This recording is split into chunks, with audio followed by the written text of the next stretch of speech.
For over 30 years, HBCU Image has been more than just an apparel store. We've been a movement, a statement, a legacy.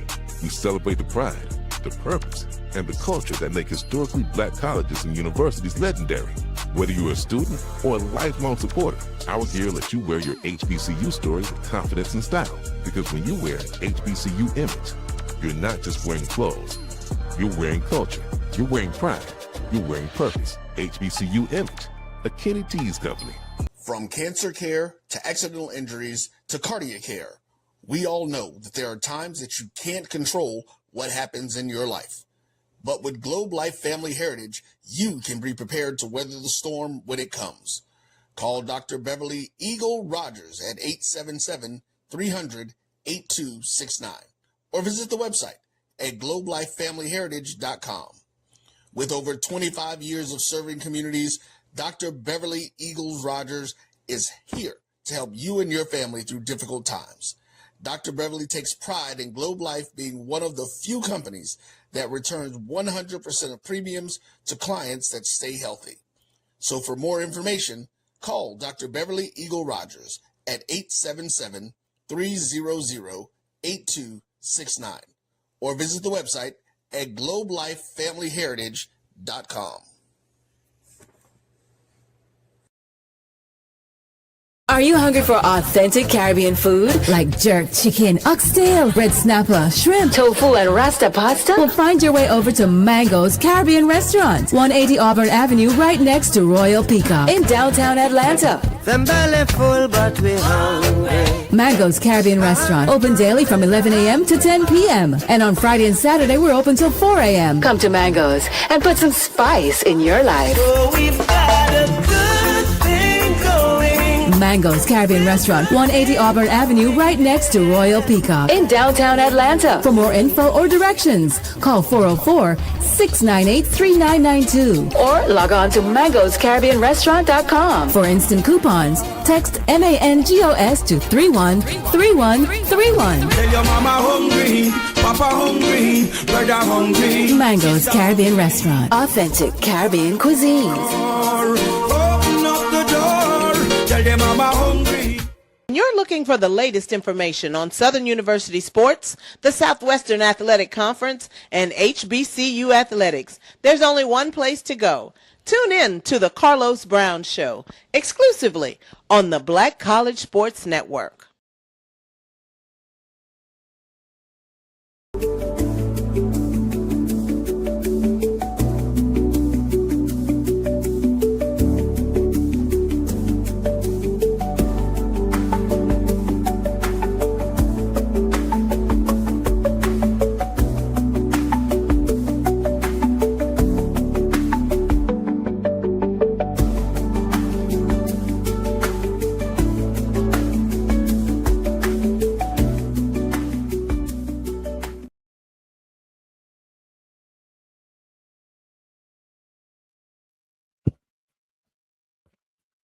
Guess it would help if I was to get on the stage, huh? Welcome around the Thoughts of DBP. Today is the 25th of March. It is 6:01 Eastern Standard Time. How the hell are y'all doing today? All right, so we going. Y'all see I got my outer space thing going on.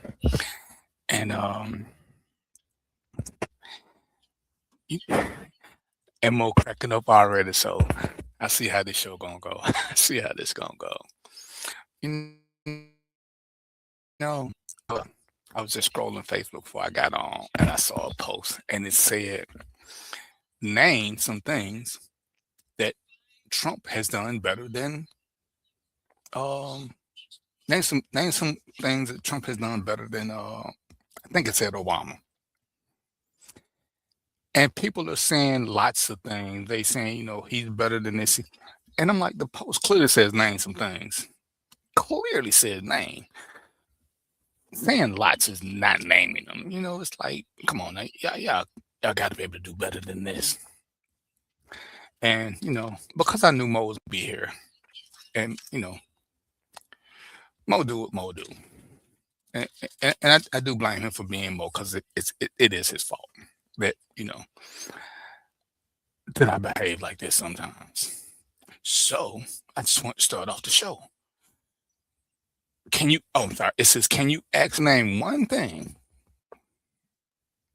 Trump has done better than Biden since coming back into the office? One.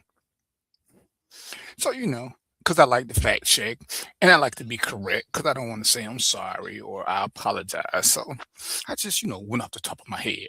I didn't get into the budget because I don't have the actual numbers. More is actually the better numbers guy. But I'm going to bring him on and he can correct me if I'm wrong. But so far, thinks he's done better than Biden. He started more wars. He's had more Americans killed by, American law enforcement. Lied. Got gas prices to go up higher. He made the rich richer. Made government jobs a dirty thing. He replaced more of his own cabinet than any other president. He's gotten his family richer. Clearly, he has more felony convictions. And he's got way more pedophile friends. And so, he's done those better than most any president we've ever dealt with. And, I'm gonna stand 10 toes down on that. There's probably a few other things that he's done better if we're just talking about strictly in a numerical sense. So we can't say he ain't done nothing better than nothing. He's done some things that Obama could never do. And I was having a conversation with somebody, and whether you like Obama or not, one of the things that Obama did, he let us know who was really racist, because a lot of people didn't like him simply because he was black. And clearly some of these people were phony, because when he won his elections, he didn't win them by a little bit. He won them by a lot of bit. And if you compare him and 45/47, both of them have truly exposed racists, because most of the people who truly love 45, 47 love him because he keeps putting Caucasoids on the top of the mountain, even though they don't deserve to be. So he's exposing racism in his own way. So, I just want to start off with that, and we're gonna go into the show. We're gonna have a decent show. I'm gonna go on and bring Mo on right quick, so we can get this started, and he can go on and insert his brand of mischief that he gonna get me into, because that's what he does. What's up, my brother? How's the good life? It's all good, man. What's going on? Hey, man, I'm just living the dream, as they say. I see. When you got that purple background, I know what's up. Hey, man, purple is the color of royalty. That's what somebody told me. That's it, man. You on your pedestal right now. Yeah. So, but I'm gonna start this off with you, Mo, because it's a trick question. Okay. Because you're a smart guy, and I can only have this conversation with a smart man. What are words called when they mean the opposite of each other? Oh shit. Antonyms. Antonym. You know what I'm talking about. Yeah, The opposite of high is low. The opposite of like is hate. Whatever. Yeah. I think it's antonym. Synonym is the same. Antonym is opposite. Homonym sound alike. Yeah. Okay. Well, that one the test. So we're gonna both fail on that one. We just were out guessing. All right. But when people start using the English language, and it's already a tough enough language to understand, and I was trying to be logical, because logic works. What's the opposite of under? Over. Okay. So if you say something to me and I say I understand, it means I get it, right? Yeah. So if I understand, don't that mean I don't know what you're talking about? It based on the context that we just talked about, yes. Because it's like, so when people keep saying they overstand, I'm like, so how can you overstand and think that makes you smarter? I mean, unless you consider saying that you don't get it makes you smarter. But there's understand, which means get it. And if you overstand, because over is not a higher, it's you don't get it. So it's like, why do y'all like saying you overstand stuff? I think they mean like, I don't just understand it. I really, really, really, really understand it. I think that's what that's supposed to mean. But over don't never mean really, really, really, really. So we can't keep creating our own definitions when we already got a screwed up language, Right. Yeah. and people want to tell you what stuff mean, but we got this, either it's over the bar or under the bar. See, but when you put stand behind it, you understand, I overstand. Mm-hmm. So I was just like, I'm trying to. I know what y'all trying to, because y'all trying to be smart. But if you're gonna be smart, you gotta even create words correctly. You know, I see my word creator. Some of my friends are way richer than me. See, they'll say that's not a word. Well, if you know what rich means, there are those who have more money than me, they're richer. Then there's those who got way more money than me, they're richer. See, don't it make it easy to flow? Because is an extension. It's like, come on now, you got to use words in the proper context for them to have a valid meaning if you're going to be creating stuff on the fly. Oh See, yeah. when people say I'm broken and broke, see, there's brokerer. I mean, there's broker, then there's brokerer. Yeah. You can't be like, oh yeah, I'm over broke. No, Right. because that don't, yeah. Nah, don't work. Yeah. So, it's like, and then they get mad at me when I try to point these things out, because they'll be like, you using words that don't exist. I say, you're right, but I used them in a sentence and it made sense. You didn't. Context. Right. So let me bring our resident our resident other guy on the show. So we ain't gonna talk bad about it first, but he was supposed to upgrade some of his equipment. So we're gonna see if he upgraded anything. Hey man, I'm trying to. I'm gonna be there eventually, one day. I don't hear no echo, so we good so far. But I do hear a little feedback. All right, give me a few minutes. I'm gonna make sure that go away. So yeah, how y'all doing today, though, man? Y'all doing all right? What's up, Mark? I can't complain. We here causing trouble. That's why we waiting on you.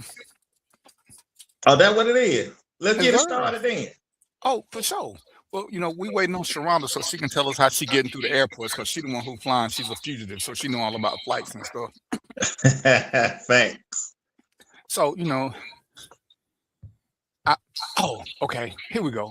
Oh, now I need to wait till some people come up because I got a scenario I need to give, and I meant to put it, but I forgot because I wasn't logged on. So last week we was talking about when to walk away from friendships that were toxic, and I think we all came up with, when it was disturbing your peace. I think that's pretty much what we came up with, right? Yeah. And we were talking about with family members. So this week we're supposed to talk about when to walk away when you're in a relationship. Are we using the same standards? Yes. But okay. But do we try harder in relationships, or do we try harder with family and friends? Which one do we give? Which one we giving a pass to quicker, and we're gonna try a little bit harder? Relationship. I'll say just because of, and so Mark, you done? That's your answer, Mark? Yeah, and the reason I say, and not necessarily me, but I say relationships because people believe that no matter what family is supposed to be there, they're gonna always be there. So when that relationship with somebody on the outside, I think they try a little bit harder to preserve that one versus family.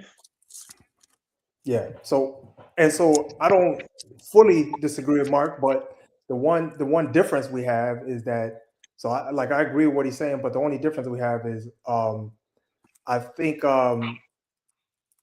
it was difficult for me to walk away from either.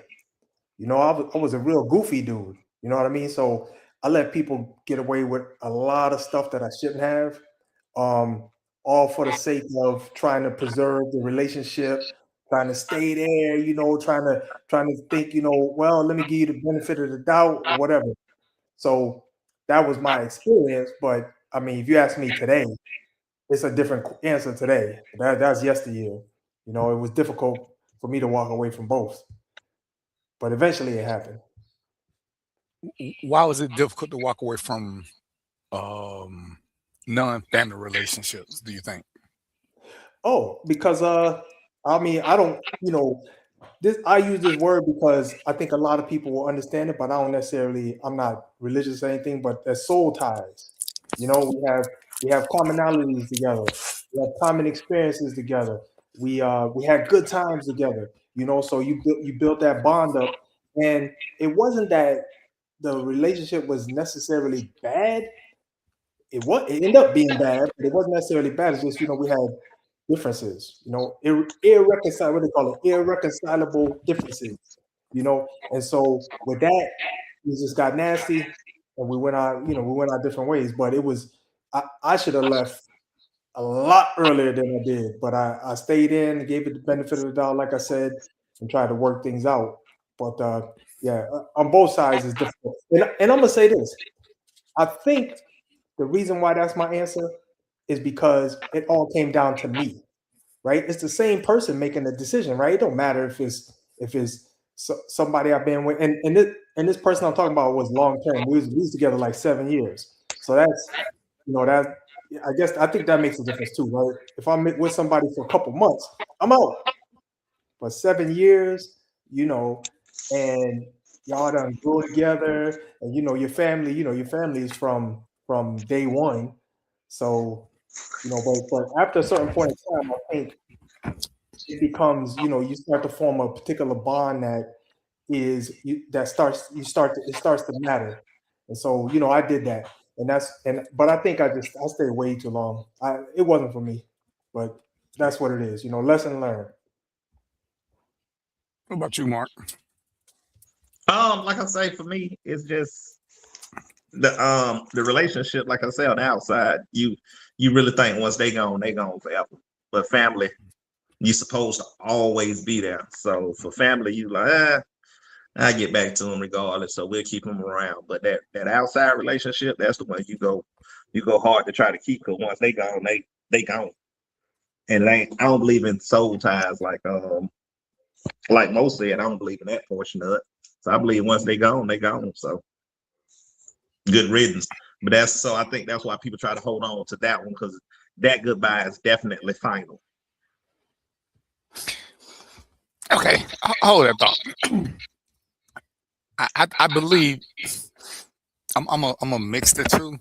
I believe we try harder in relationships because part of us doesn't want to be a failure, and we don't want to have to start over from scratch.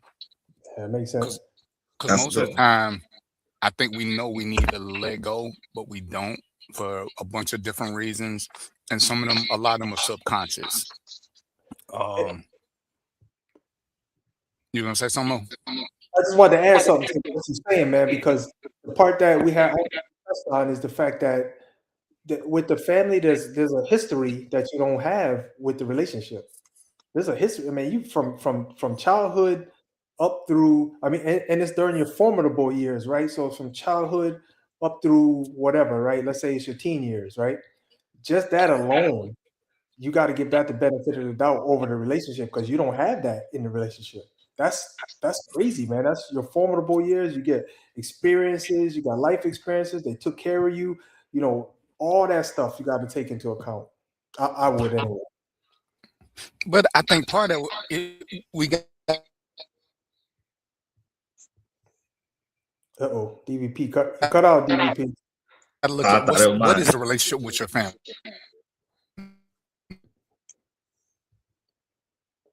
Did you say something, The DVP? same.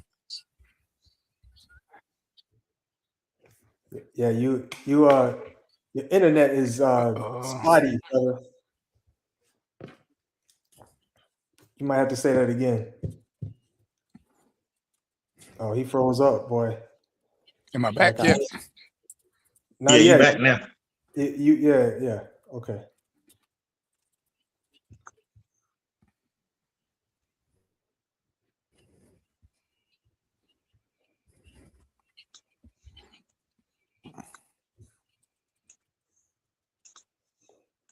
He left again.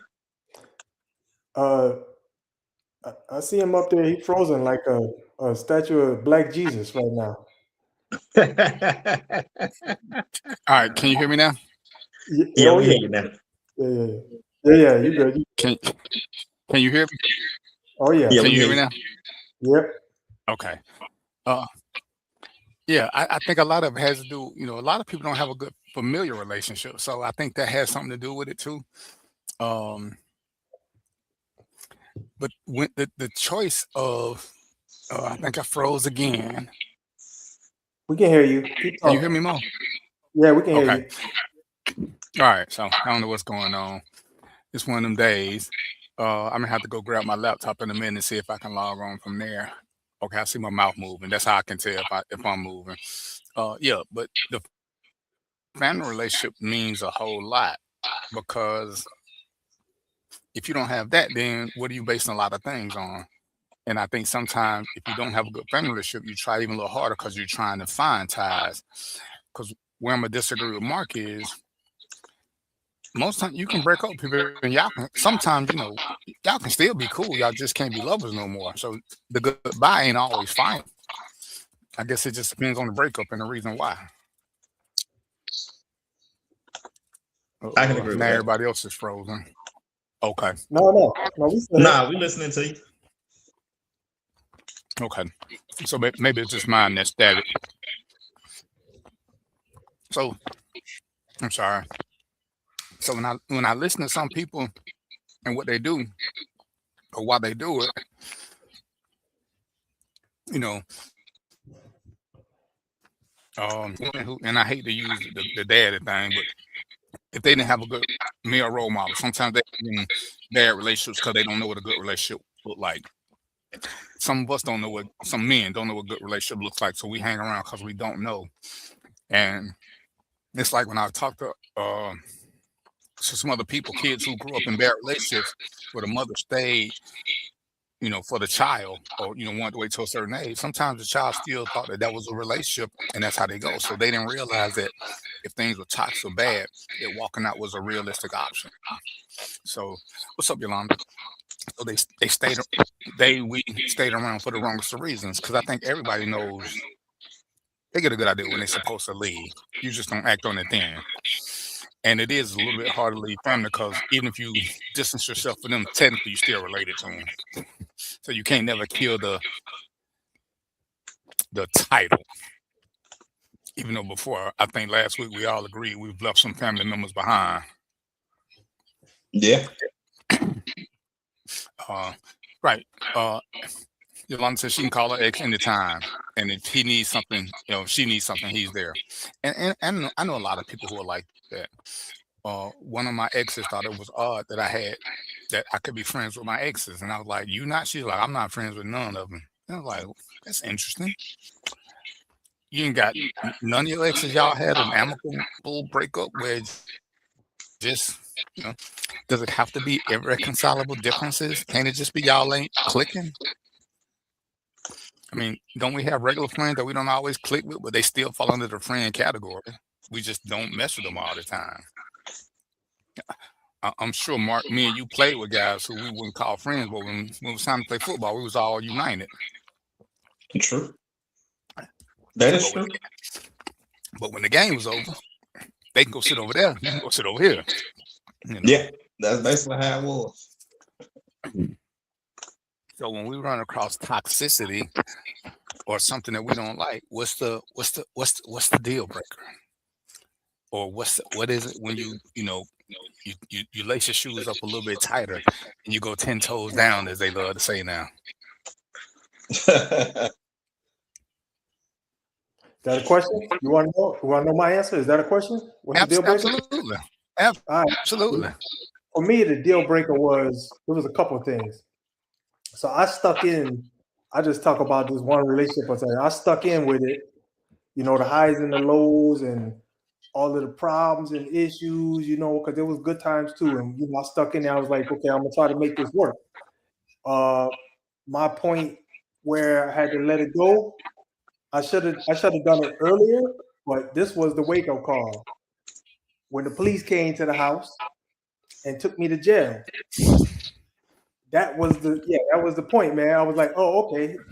And so what happened was we had a little apartment in a building, And you know how them apartments are. There's built. There's an apartment right next door, and then there's one next to the other door, and the hallway's about this big.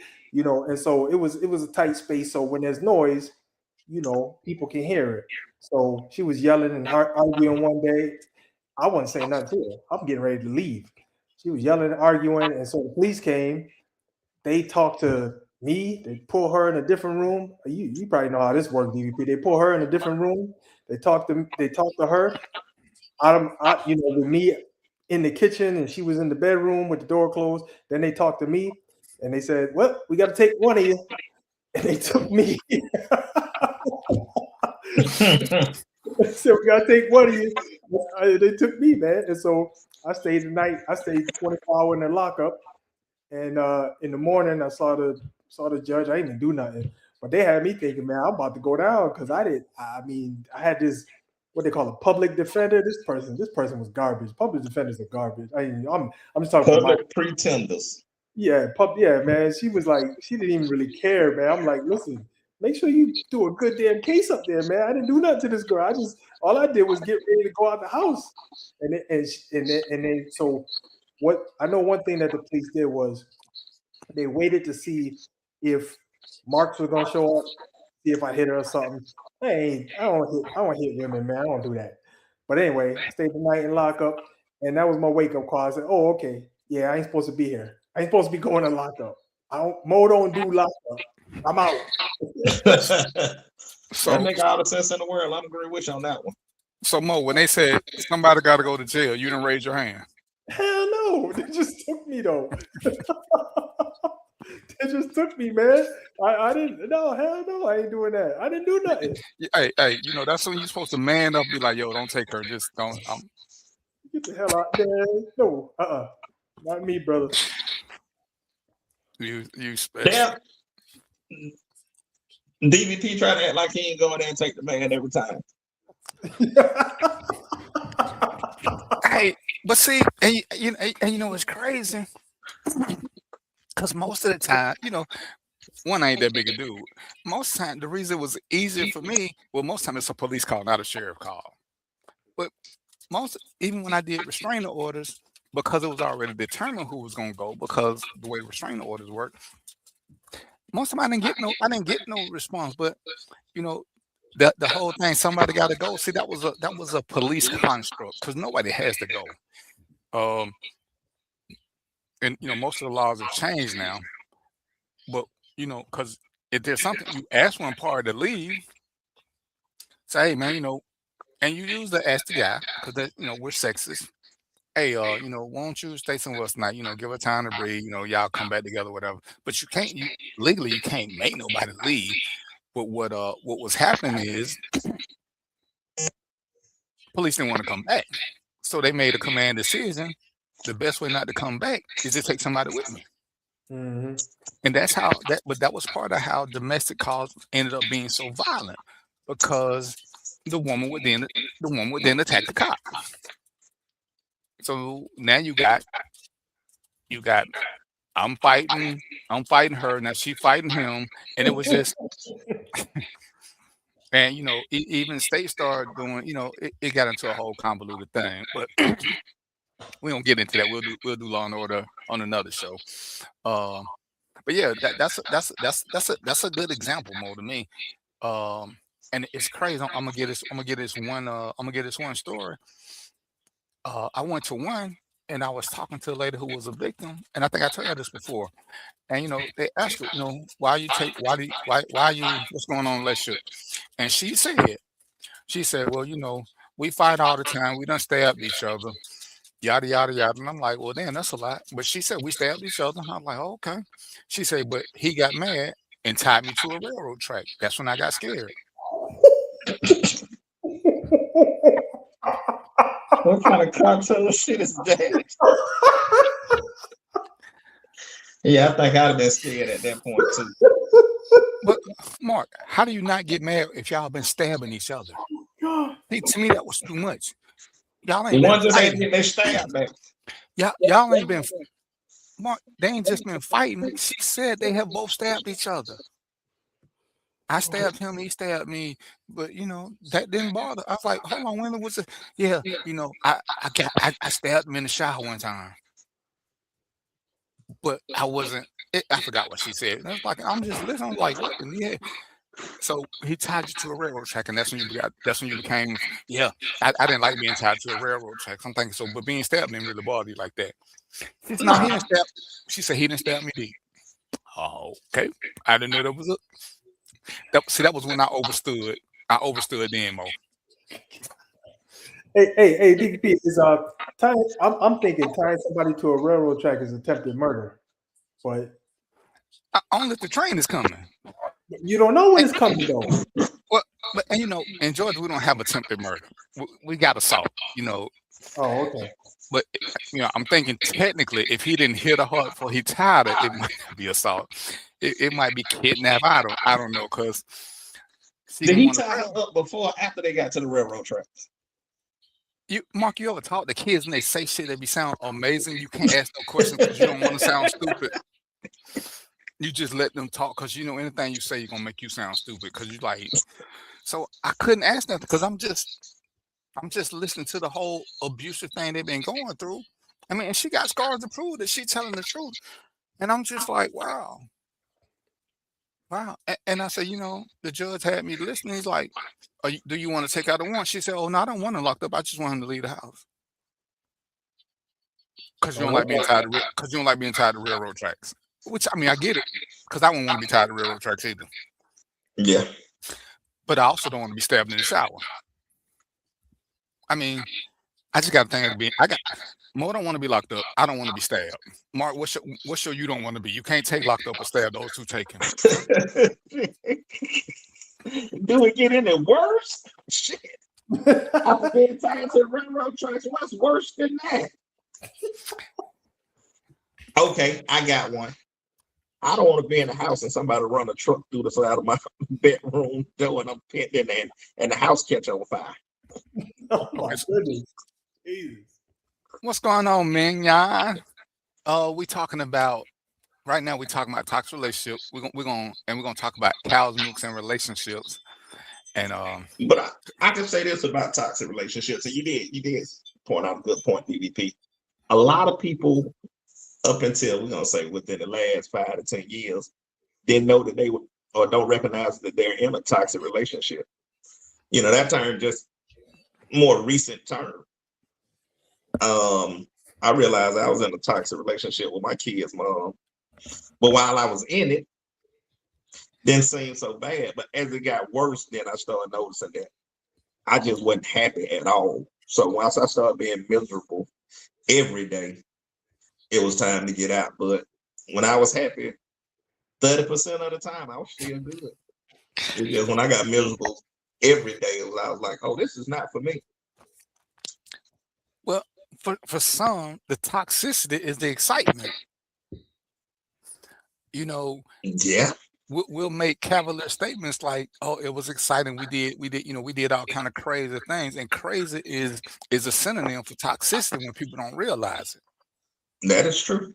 And like I say, it seems exciting when you're going through it, but when you look back on it, when you become older and become a little bit wise, you're like, man, that shit was kind of crazy. That was crazy.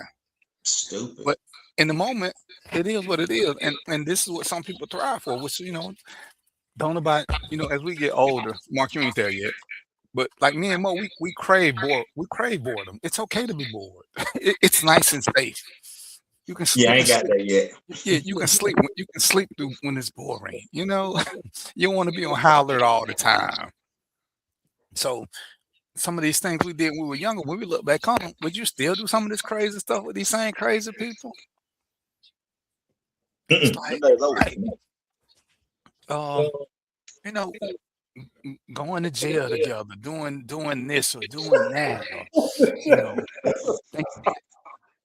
thinking that the fight means that we love each other, or we fighting for love and craziness. I wish I could show the video, but like the video I put in chat where the guy's talking to the woman while she's with her boyfriend. And she look at him, but she ain't shutting nothing down. See, when we were younger, most of us would have fought that dude, and it wouldn't have been our fight to have because it should have been up to her to shut it down.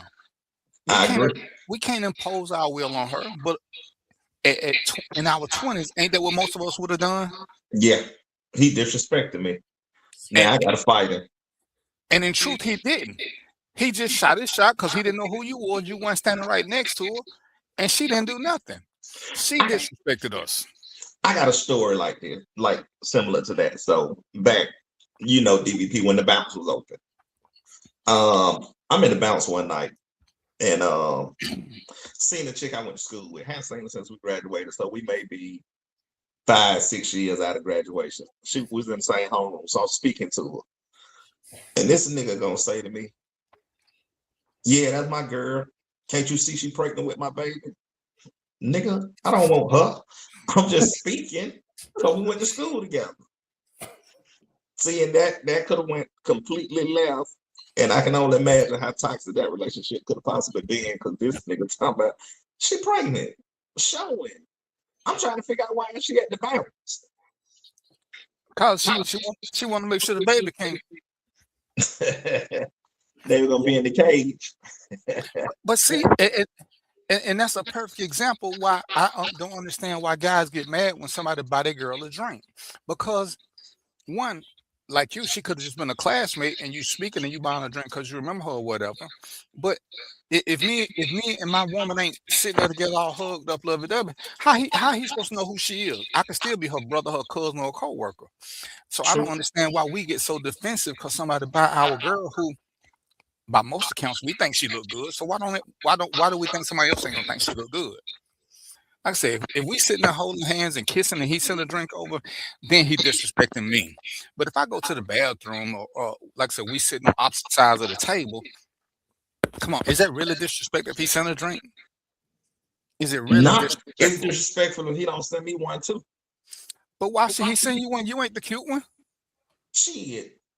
I'm gonna act like all them good and broke bitches. He gotta buy both of us a drink. Shit. What's what? Mo, bring some common sense to this. This is what you at the show for. He must be a broke and he ain't buy me a drink. I got a funny story. All right, I don't know if I ever told y'all this one. So this is You lighten it up probably did. because y'all getting into some deep stuff. So I'm gonna lighten it up. All right, so my wife went out one night. She went out to the club, and while she out at the club, I stayed at home. I was like, I ain't going out tonight. I'm staying at home. So about 11:45, I get a call. Answer the phone. It's her. Hey, guess who's in the club? I said, who? She said, Shaq. I said, Shaquille O'Neal? She said, yeah. She said, he asked for my number. I said, you give it to him? I said, listen, you can both get rich off of this. Go ahead, man. This is destiny, man. Go ahead and do your thing. I can't, I ain't getting in the way of that.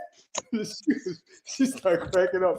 I was dead serious though, man. I'm like, listen, man, I can't stop that, man.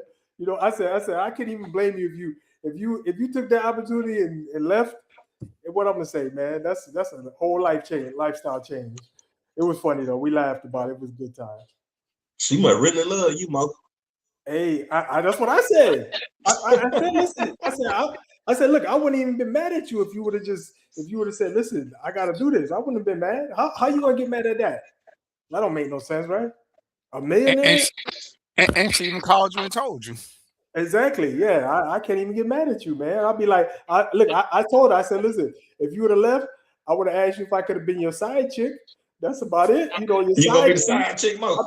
I'll be the side dude. If hey, DVP, his wife called him saying, "Hey, Mo, I ain't never coming home."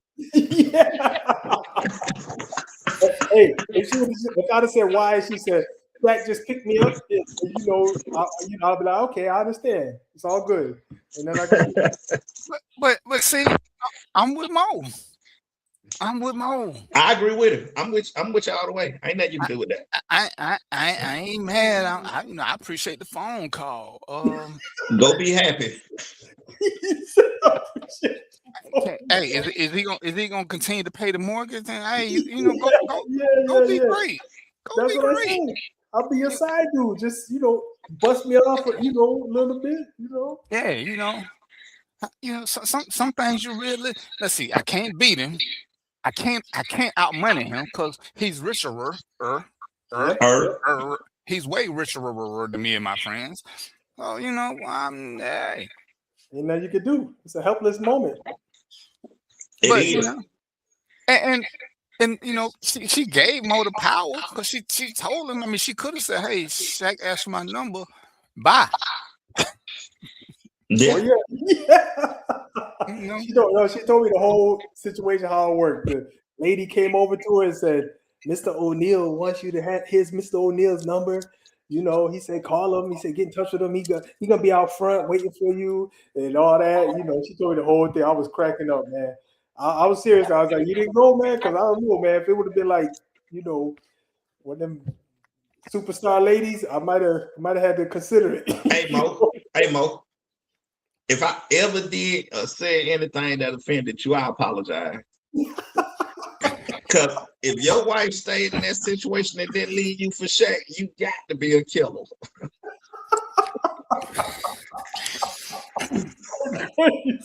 She feared for her life.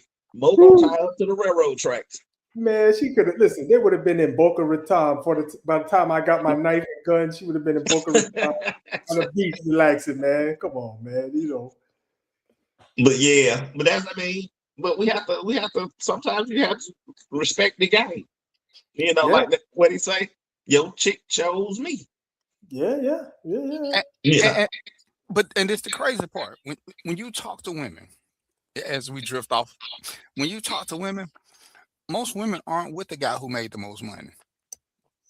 That's something that bothers us way more than it bothers them. I ain't saying it ain't something out there that choose that, but when you ask most women, they're not with the guy who made the most money. Mm-mm. So and it's crazy when I hear guys always say that, oh, you just going to him because he got money. Well, if money was an issue, 9 times out of 10, why was she with your broke ass in the first place? Big facts.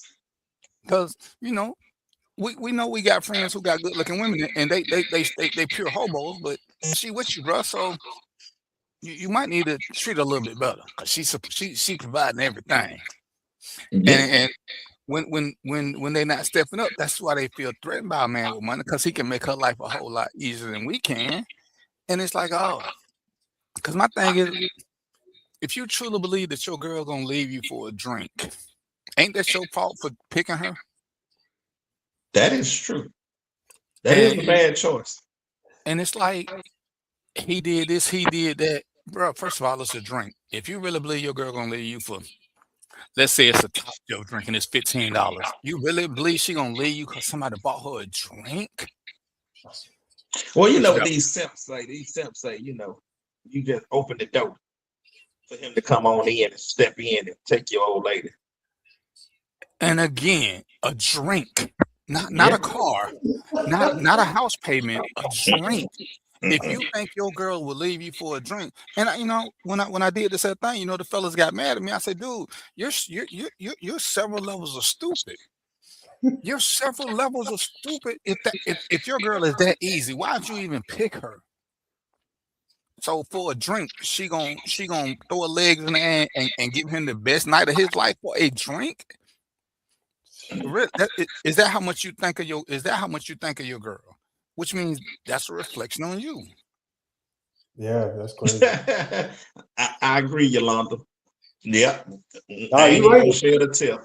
You right, Yolanda. I told you I'd be the side dude on that one. You right. Step aside. That's all you can do. But it's just, they say like the video. I hate you can't show the video. The video, like, he stepped in, he spoke to the woman, tried to holler at her, and she like, hey, you ain't gonna say that? No, you tell him who I am, and you slide on over here. But if you're not gonna do that, then I'm definitely not gonna do it. Hey, listen, man, I'm probably different. I don't know. We'll see. But I'll tell you how I used to handle those situations. I didn't handle them, I guess, kind of like that dude. But what I did was I just stepped out the way. You know what I'm saying? Because I had confidence that my woman was gonna handle it the best way possible, and I didn't need to come aggressive right yet. Right. So I'm like, step back. He's gonna try to shoot a shot. She's gonna turn him down. He's gonna go his way. It's done. It's over. Ain't no harm, no foul, right? And so I would just step back.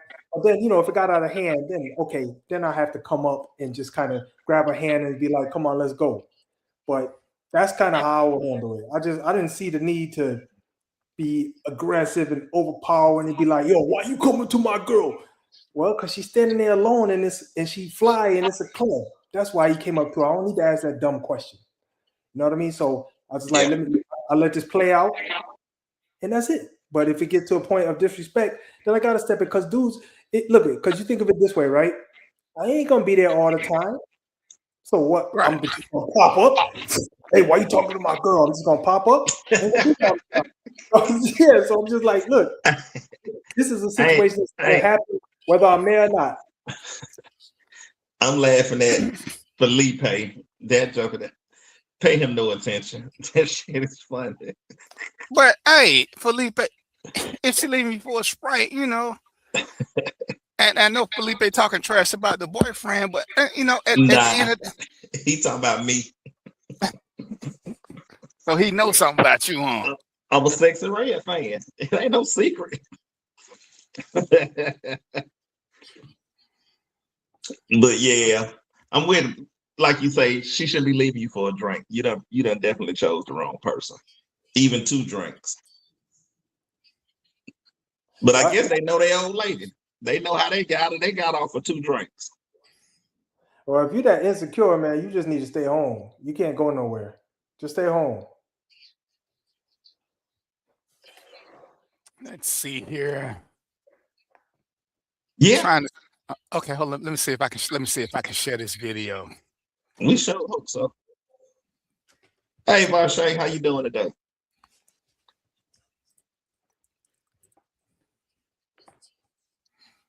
This is the one I was thinking of. But yeah. Does it have sound? I don't hear the sound. Yeah, it has sound. No, it doesn't. We don't hear it. But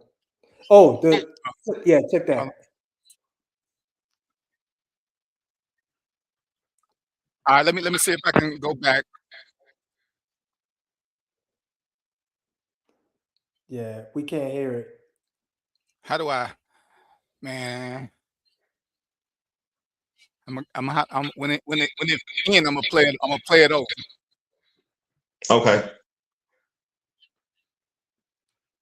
I've seen that. Yeah, I seen that exact video. I know exactly what you're talking about.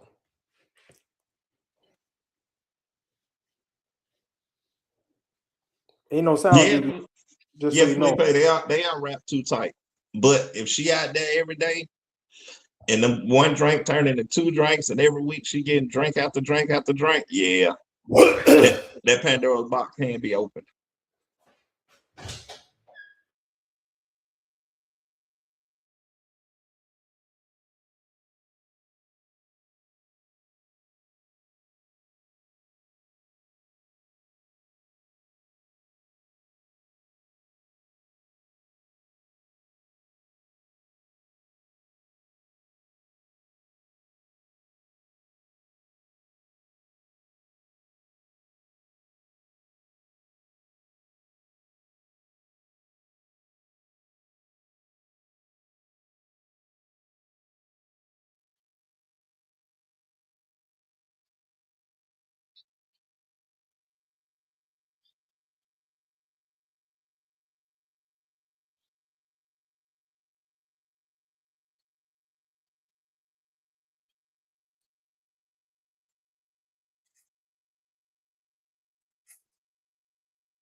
So I don't know if y'all can hear that.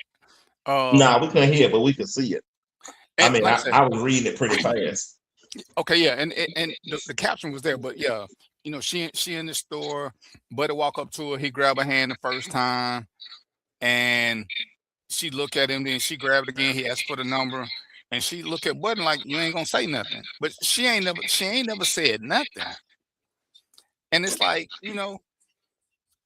she ain't even to me, she didn't even walk to her man. She kind of stood in the center, and it's like, why should you have to fight over a woman? And it's funny. I believe they're in Target, but that's a whole nother story. But it looked like Target. But it's like, one thing that I will say that was wrong was when he said, I thought that was your brother. She said, no, that's my man. He should have ended the conversation then, but he gonna say, well, still, can I get your number? Now that man never went to look too far. Okay.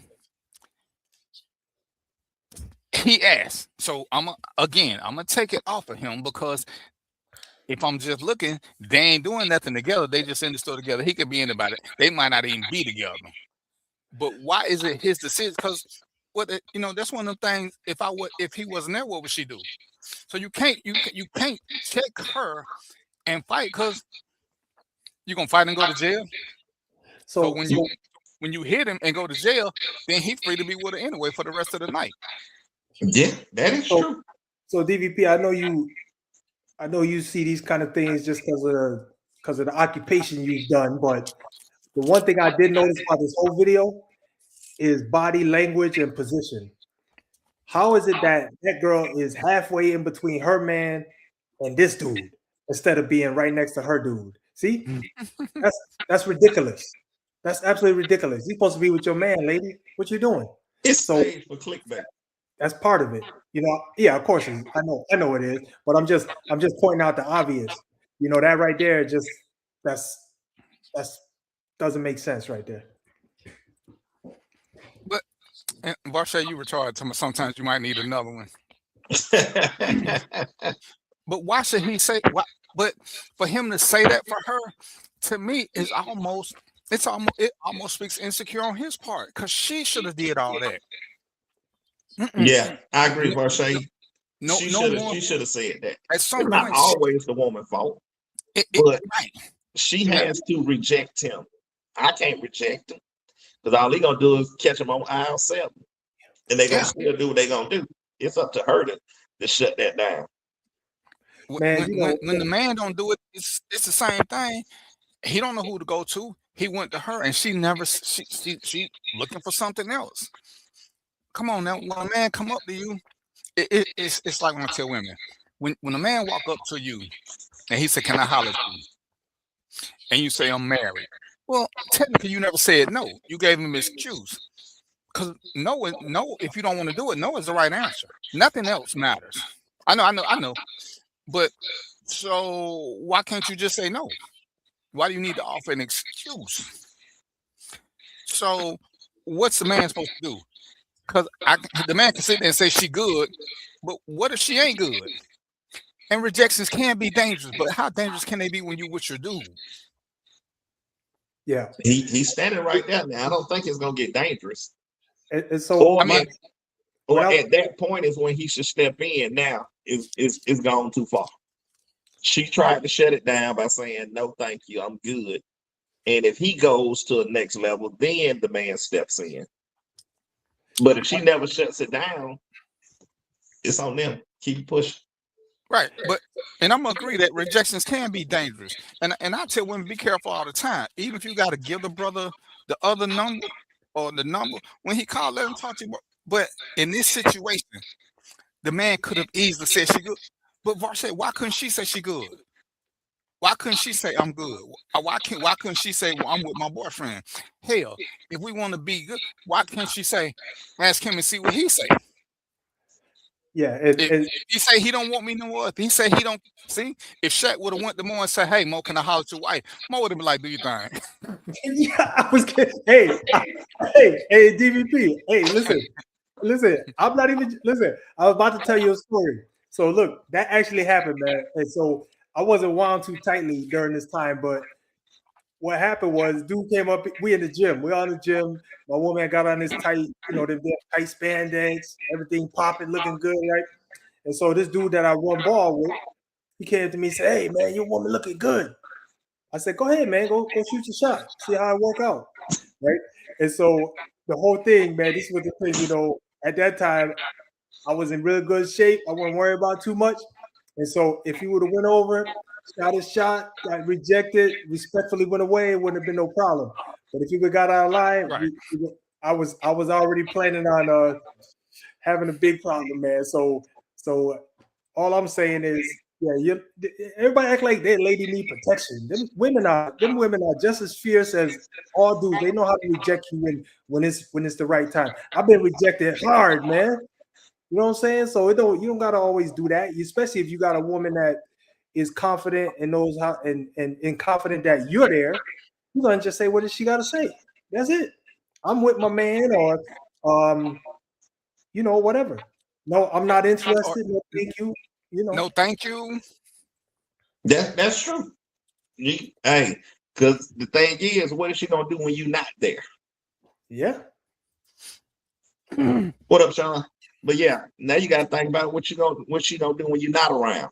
Let me see how she handled this in my presence. So I think that she's handling it the same way when she's not in my presence. At some point, y'all don't want us to be overbearing, and at some point, we shouldn't have to be overbearing. You know, like I say, to me, like I say, and this is one of the things where we have to talk, because what is she shouldn't have to when you're, but so if I ain't there, then what's the response? Let me call him first and see what he say. Because if we're all grown, you can speak for yourself. Maybe she is interested. Maybe she ready to get away from me. Maybe we just at Target because we just going through the motions. So,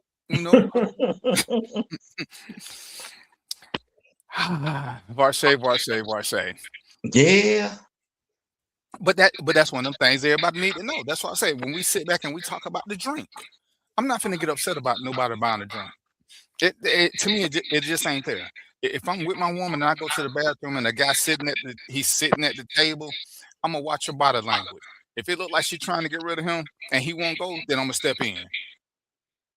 But if she doing her thing, there's no need for me to do nothing. But if she liking the company, then that just means I need to start making some decisions. That's true. That's true.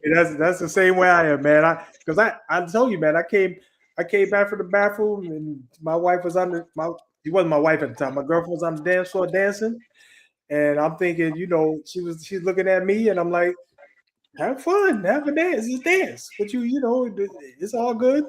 You know what I mean? So, I didn't have to do nothing. I wasn't insecure. I guess an insecure dude would have been like, "Why you dance with her?" And cause some problems. But that wasn't me. So. But like I say, as you say, because what I do, if he starts something, let's just say he's like when we in our 20s and 30s, he swing on buddy for being disrespectful. He go to jail. Then where's girl at? Because she ain't going to jail too. Yeah, you lost the girl anyway. Yeah, and it's like, oh, So why should he have to do a whole lot extra for something she could stop? And if she don't stop, then he can. Like I said, if he continue to be disrespectful, he can step up and say something. But why not give her the first opportunity to say, "Yo, that's my man," or like I said, "No, thank you," because I done been out and walked away and somebody tried to hit on my woman. I don't need for you to just all of a sudden buck up and act like I'm overly insecure. Hey, move. Why you all up on her face? Because again, what if it's Mark and it's a classmate who recognized her? What if it's a friend from work that I just ain't never met? So why am I just all of a sudden blowing up because somebody is on her? Yeah. Hey, this is what I did. This is what I did to reconcile all of that. I was like, I got it in my mind. I'm like, my woman looks good. When she goes out, people gonna try to talk to her. Who the hell? I can't be everywhere at all the time trying to prevent that. I said, look, they're gonna try to talk to her, and all it's gonna come down to is a respectful exchange of words. As long as that's all it come down to, I'm good. That's it.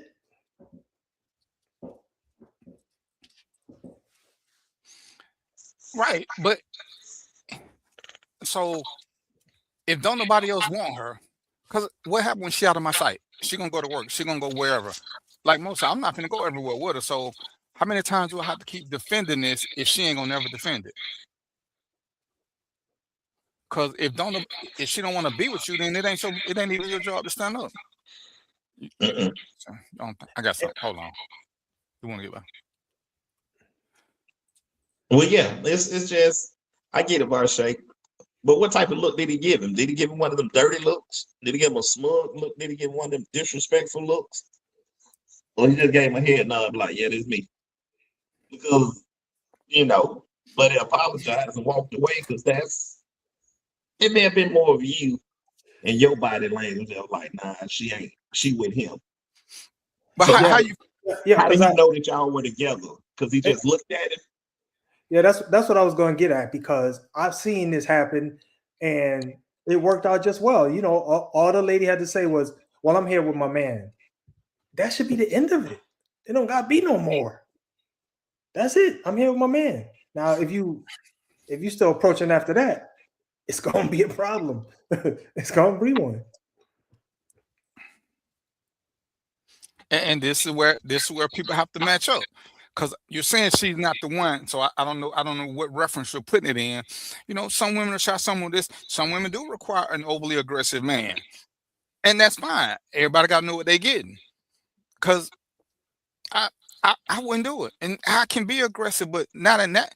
I'm a fight for what's mine once what's mine is being disrespected. But I like good-looking women, so I know that people are going to hit on anybody that I'm attracted to. Right. That's a whole nother job. I gotta keep jumping. Hey, no, don't look at her. Hey, no, she mine. When I just get a tattoo on her head and said not available. At some point,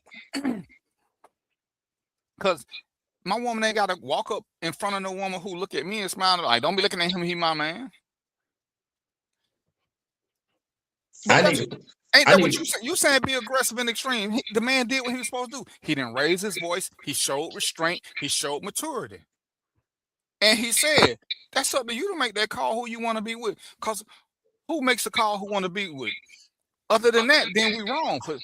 We might as well be cavemen. Oh, you gonna like me and that's it. I want you to look at what you say. I was on a first date last weekend. Another man was attempting to approach me. My date looked at him, but he ain't saying that. He just looked at. He apologized and walked away.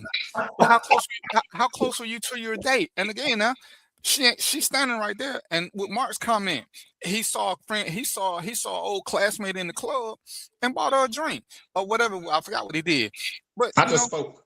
He just spoke to her, and all of a sudden, dude was aggressive. For what? For what? I just sent you the video, Varshay. But Varshay, you say he looked at him. What type of look did he give him? Because in that video, Buddy did look over at her. He looked up from his phone, looked at him. Okay. So what's this look? So and then look at, I think all of this, my personal opinion is that all this comes down to the relationship you two have together. That third party don't got nothing to do with what y'all have together. It's showing that whole scenario showed how fragile the bond between those two are. Because if they had a strong bond, he couldn't just step up and cause a rift. You know what I'm saying? He couldn't do it. It wouldn't have happened.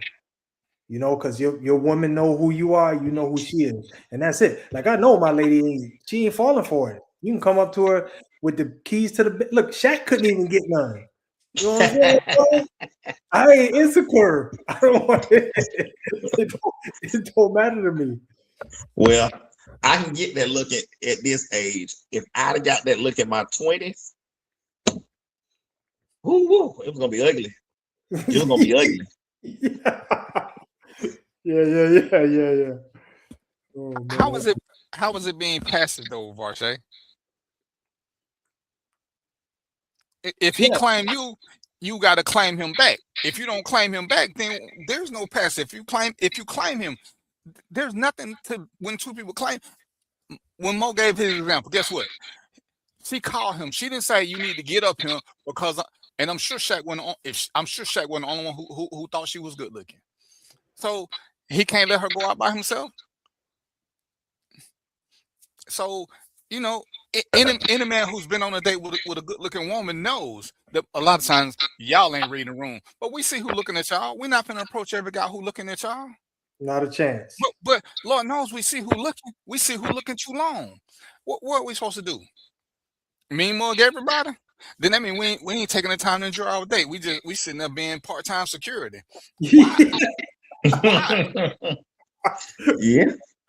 I only need to be security when he come up and touch her inappropriately. But it came up, touched the hand. Notice she didn't even pull her hand away.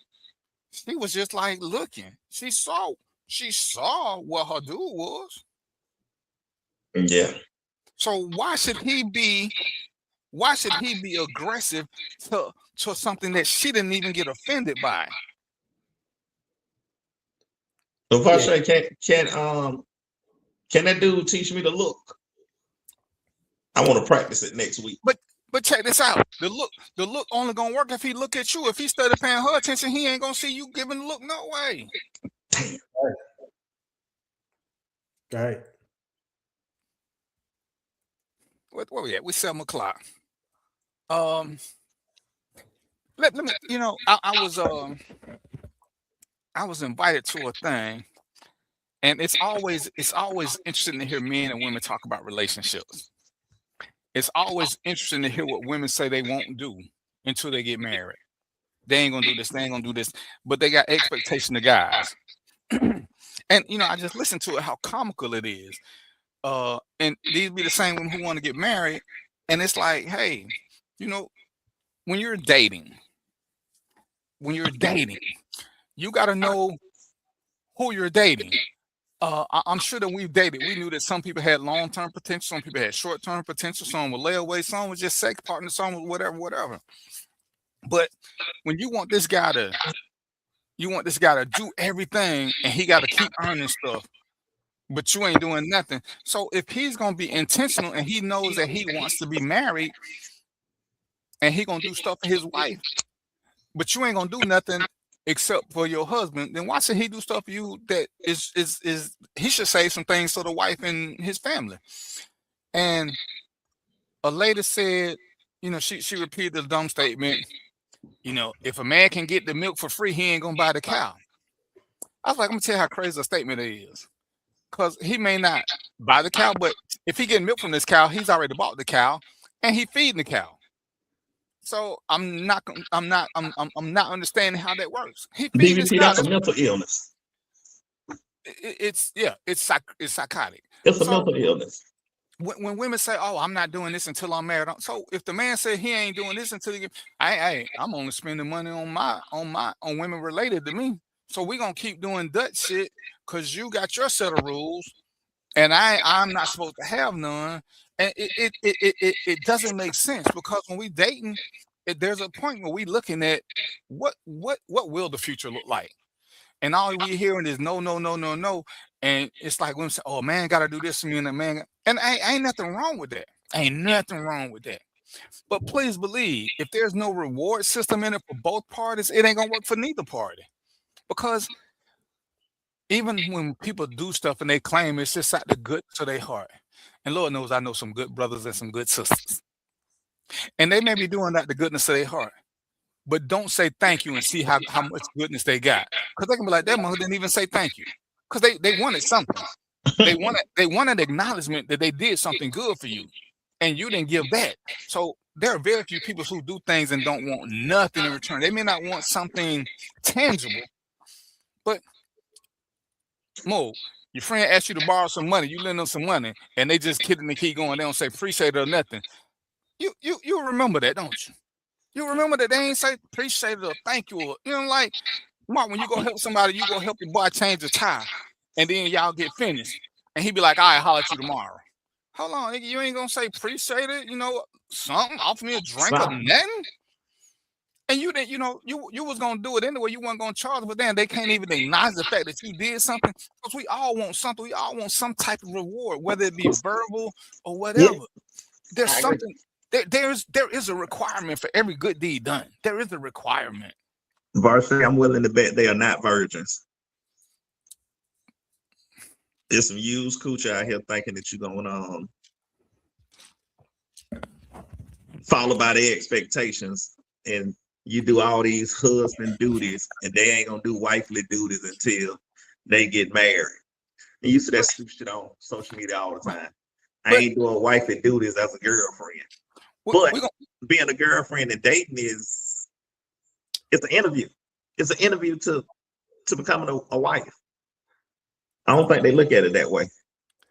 But let's take a commercial break and let's look at this. Mo, Mark, Sean, what's your other friend name? Sean, you stupid. What's your other friend name, Mark? Felipe. Felipe. For real, fellas. Do we want virgins?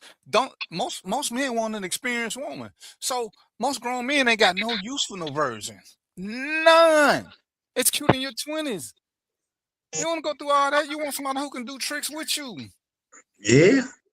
So we do keep saying, oh, we want a lady in the streets and a freak in the sheets. If she a virgin, she ain't got no freak tendencies. And chances are she's way too young. So unless they on some Trump shit, you know that bullshit, they born again virgins. Yeah, whatever. Whatever. But yeah, hey man, once the club been shot up, once the club been shot up, yeah, the insurance rate is what it is. Once you done had a shooting at the club, it is what it is. But when women say crazy stuff like that, and I'm listening to them, oh, a man got to step up, a man got to do this, this, and this, and this, and this, and a man is gonna generally do these things if that's who he is. But don't step up and see what happened to this man. Oh, he couldn't. You're right. He ain't gonna keep putting up with nothing. Everybody's looking for a ROI, a return on investment. Everybody's looking for it. Some people have an unrealistic expectation for this return. Other people know this is a quid pro quo. You do something, I'll do something. You do something, I'll do something. You get a raise at work because you do a little bit more work than everybody else.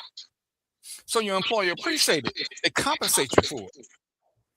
They don't just compensate you because you filled out the application. You gotta do something to get this. When you want this, let me be clear on this. When you want this man of means, to do something, understand he got options too. He got options. Women, we know y'all got options because y'all ain't never hurting for sex. A man of means ain't never hurting for sex. So when he chooses you and you choose to make him go through this Steve Harvey bullshit, and I'm gonna call it what it is, because when Steve met his gangster wife, he was married to somebody else, and I guarantee it wasn't 90 days before they started doing the nasty. But he telling women, don't do nothing for 90 days. Go to your job and don't do nothing for 90 days and see if you get paid. Because at the end of the day, when you apply for this wife or girlfriend position, that's a position. There are requirements to get this position. And keeping your hand out saying do this, that ain't gonna work too long. That ain't gonna work too long. Yeah, but they want the man to step right in and be the protector, provider, and all this other shit that basically like a slave. You need to come running. If I got a flat tire, if I got this, you got. They come with all these list of requirements, and I ain't doing that. I'm a wife. No, Die alone. Get your goddamn cat. I went to one, and the girl asked me about my 401k, and I'm like, "You gotta be shitting me." You're right. Or say if she's self-sufficient, she can choose her time. And guess what though? If he's self-sufficient, he get to choose too. See, sometimes I think women date bum dudes and they apply that bum dude standard to good men. Sometimes men date bum women and they think they can apply that standard to good women. See, the soul ties missing each other. Broke need to stay with broke. Able-bodied need to stay with able-bodied. You know what I'm saying? Because when you're dating down or up, you gotta adjust your game accordingly. What are they crying about?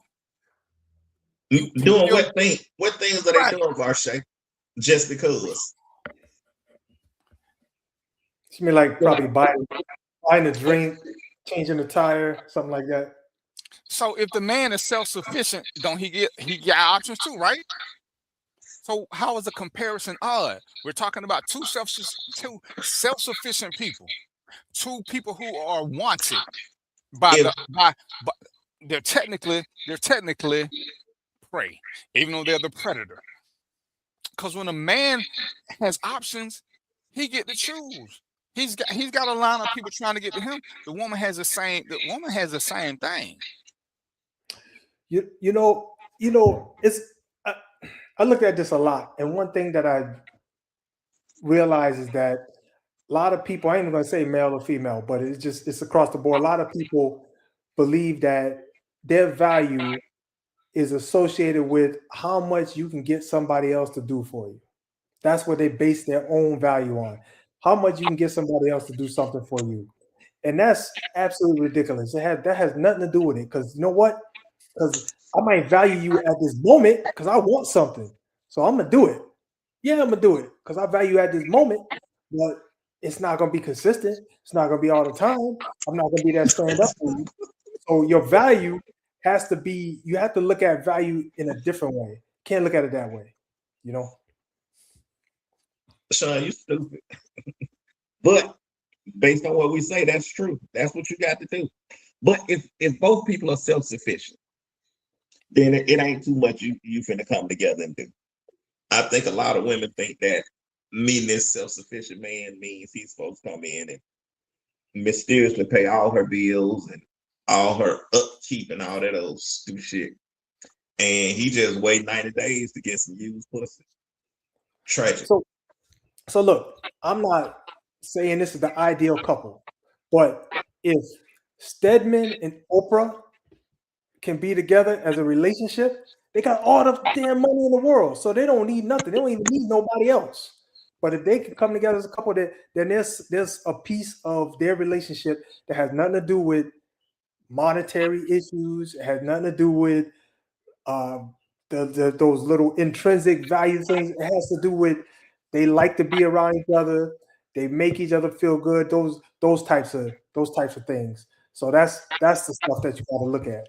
But and let's look at the two basic things that most people want in a relationship, men and women: appreciation and respect. Appreciation and respect. Both people want that. But again, when these things are happening, what's the return? And see, that's what you got to look at. Everybody ain't looking at the same return. Some people truly do like to believe in making other people happy. They truly believe that. They'll do it at their own expense. And this is one of those things where at some point toxic resentment kicks in. Because I'm sorry, we don't understand why they broke up. And I tell you why. One party they felt unappreciated. Everything else might have looked good, but when you listen to why people don't survive, most of the time it revolves around them other two things. Irreconcilable differences revolves around respect and what I just say? What was the loyalty? Thing? Not Appreciation. Appreciation. When people don't feel appreciated, they don't want to stay around no more. When they don't feel respect, they don't want to stay around no more. I don't care what else is going on. The women who date rich men but don't get with them because there's a level of respect that some of these rich men don't give them because they feel like they can do whatever they want to with them. So they don't feel respected and they move on. When men don't feel respected, when they doing things for their woman and they don't feel respected, you'll see they start changing. They move on. So it's a whole thing. You know, we can peel these couples, Moyu, Stedman, and Oprah. When you look at Jay-Z and Beyonce, when you look at Will and Jada, people can talk about what they want to with them. But guess what? They ain't divorced yet. They don't let nobody get in their way. Everybody speculate about what they doing. But when Will felt like Jada was being disrespected in front of him, what did he do? And then you say, oh, he ain't have to do all that. Well, in my world, he did. Because we heard all the excuses. Oh, he wouldn't have did it if it was The Rock. No. Let's be fair. The Rock wouldn't have did it anyway. What's up, Sharonda? Magic Johnson got a gay son. Dwayne Wade got a gay son. They go to comedy shows all the time. You don't hear nobody telling jokes about their sons while they're there. Because rule is you can talk about me. You can't talk about my family in front of me. So when Will stood up, who'd you hear? Oh, women talking about, oh, he ain't have to do all that. Oh, but I thought y'all wanted somebody to step up for y'all. So True. it's a where is that line? But we think we know about other people's relationship when we have no clue about other people's relationship or what make them tick. If that's what they like, that's what they like. And if entanglement is part of their relationship, that's what they like. They got what they wanted out of the deal. Don't nobody care what we think. Oh, it couldn't have been me. Right. You were never in that situation, and chance are you'll never get put in that situation because it ain't you. Oh, Oprah and Step been doing this. They both gay. But they gay or not, they've been together for 1,000 years and we still wondering what, because everything for everybody. The reason Mo with his woman might not be good enough for me. But guess what? It don't matter because I ain't got to be with her and she ain't got to be with me. It's only got to work for Mo and his woman. For Mark and his woman. It's whatever they doing only has to work for them. For me and my woman, whatever we do has to work for me. We could all sit here and tell a story. Mark could tell us about him and his woman. Me and Mo could be like, hell no, I wouldn't do all that. But it ain't got to for us. As long as Mark's smiling, like I said, he happy more than 30% of the time. Shit, it is what it is. It is what it is. And we keep trying to act like people got to live based on what we want. But hell, we ain't happy. So who in the hell let us get to decide? Who? If it worked for Mark and Mark like what he is, all I'm gonna do is say, Mark, keep having fun, brother. Mo, keep having fun. Because we keep trying to say what should, and this is one of those uncomfortable conversations that it need to be had. Hey, if this happened, what do you expect? What would you expect me to do? So, fellas, when y'all talk, when y'all in the dating phase, ladies, when y'all in the dating phase, bring up the situation. Hey, if we had the fellas, your woman say, hey, if we go to the club and a man buy me a drink, what do you expect me to do? Drink it. One less I gotta buy. And see, that's my mindset. Get the good shit, cause that mean we just save $12. We can get some better food out of that. And you know, cause I don't work that club, I'ma still say the rule is when you get a drink, this is all you owe. You owe a drink salute. Ladies, if you ask a man to buy you a drink, club rules. I ain't make these shit up. Club rules. If you ask a man to buy you a drink, you owe him that many minutes worth of conversation. How much a drink costs, that's how many minutes of conversation you owe him. If you asked him to buy you a drink. If you didn't ask, like I say, all you owe is this. That's it. Those Atlanta rules, man. Nah, brother. Club rules. Them club rules. Hey, if you ask a man to buy you a drink, it's just conversation. Man, it's going farther than that. No, that's what he won't. But the club rules say, okay, I got you. You owe him that many minutes worth of conversation. Right. Sharon, the lady shouldn't ask because you put yourself in a position. Right. But then some ladies feel like they can answer. Oh shit, yeah. See, it's amazing how blonde some women can be about what's really going on in life. Yo, women come in asking for drinks. They asking. I remember hell, I was in security. Women be like, you buy me a drink? Then I'm like, nope. One, I ain't thirsty. Two, you shouldn't have came to the club thirsty. Then your mama tell you to eat and drink before you left the house. Hell, they home girl who you ain't even talking to her ask you to buy a drink. Right. Or buy them a drink. And if you don't, they're gonna talk about your manhood. Oh, you want them broke niggas? Yeah, I'm broke. So now what's your me and Eminem? See, we wrote that song together. I am whatever you say. You ain't paying no bills. I don't give a shit. If you think I'm broke, if you think I'm gay, I don't care. I'm gonna be all them if it gets you out my face. No, Sharonda, man. It was this one girl. It was this one girl who's come to backstage. I will kid you not. They don't even be ugly. She broke. But she was used to guys always trying to buy her some drinks to get somewhere. So when she's like, she asked me about tonight, you don't even know what you missed out on. Can't miss what you never had. I know that. But this is what she do every week. And she was a good looking woman. Y'all will be surprised what good looking women do. Just because you're good looking don't mean you got proof. It don't mean you got rules. You know, yeah, working clubs. Yeah, y'all know how to do club. Next time, I'm gonna do security at a club just so y'all can come work with me. But they ain't ugly. No, don't get me wrong. Some of them are, but most of them ain't. But They ain't you'll see, ugly. They may not even be poor. They Hey, just picked up the hey, habit of begging. they, hey, mm-mm, well, they, hey, where I'm from, the ugly girls can't get you to just do everything. So I don't even understand The that ugly logic. girls won't ask. Yeah, and they can't get you to do anything. So they, well, Yeah. they do their let, thing. let, I'm gonna tell the truth now. When the ugly girls do this, they've already overextended themselves. They're gonna make sure that you touching or feeling on something, and that's how they trying to sucker you into a drink. That's what the ugly girls do. See, I work security. I see what they do. They rubbing up against you. They trying to get you. You know, they over aggressive in their dancing style because they trying to win some points because they know you ain't gonna just offer Hey, nothing. They hey, know. that does compensate. So that's Yeah, what it is. but You know. see, and the thing is that's how you can tell who some of the classier women are because they're not gonna do all of that. They ain't. See, first of all, Barshay, Sharonda, y'all know when y'all go out, y'all already know what y'all look like. So y'all know if y'all put on anything that resembles any kind of cuteness, you know, I would tell my girl, man, why are you taking money to the club? Girl, you better not spend no money at the club other than to get in. And shit, you probably ain't got to pay that to get. It is called pretty privilege. And you know, hell, some dude It gonna want to is. some dude gonna want to pay for you to get in. You know what the club know what the rules are? If he pay for you to get in, you owe him a thank you. That's it.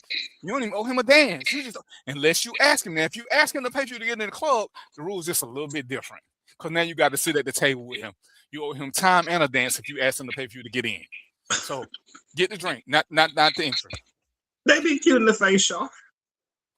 They definitely be cute in the face. Yeah, Sharonda, I'm telling you, there's some good looking ones that do this now. I worked that club for 20 years. These ain't mud ducks who doing this. Them the one doing the most begging. Some of these, yeah. Look at the outfits, cause they trying to. Hey, the outfit is supposed to. The outfit they trying to get it paid for. That's why the tag's still on it. But they trying to get in where they fit in. Oh, you know what? Hold on. I ain't gonna forget this. I got a scenario. I'm supposed to ask y'all because I got it. All right, Sharonda, Barshay, Tusha, I need all y'all to listen now, so I can give y'all the scenario. I want y'all to tell me what y'all think. This is a commercial break from the club. Mo, Mark, all right, man and woman have a child together. Y'all with me? They have 2 children together, a 16-year-old daughter and a 14-year-old son. They go to the same school. Just work me. I'm giving you all the facts. All right. So the man lives 3 blocks from the school that the kids go to. Not 3 blocks. I'm sorry. He lives 3 miles. They can catch a school bus to go to school. The mother lives 18 blocks. They can't catch the school bus. She has to take them to school. They got joint custody. The kids can stay wherever they want to stay. Everybody's cool with this. Okay, so this ain't in question. So on this particular day, we're gonna just say Thursday, the kids stay with their mother. Dad has to be at work early Friday morning. He got to be at work at 6 o'clock. Okay, so they stay with their mom on Thursday night. Thursday morning, when they up, it's time for them to go to school. The daughter says, "Mom, we need to go to school." Mom says, "I don't feel good," and goes back to bed. Just work with me now. So daughter, 16 years old with a learner's permit, takes mom's car, drives her and her brother to school. Okay, daughter's smart. Daughter knows she did something wrong. So on the way back home, daughter goes by the gas station. She ain't been taught how to put in gas yet. She tries to put diesel gas in the car because she figures the most expensive gas is the better gas. Well, y'all know the diesel thing won't fit. So she got it holding over the thing where the least go in. Well, by the time she get the car back home, the car's smoking.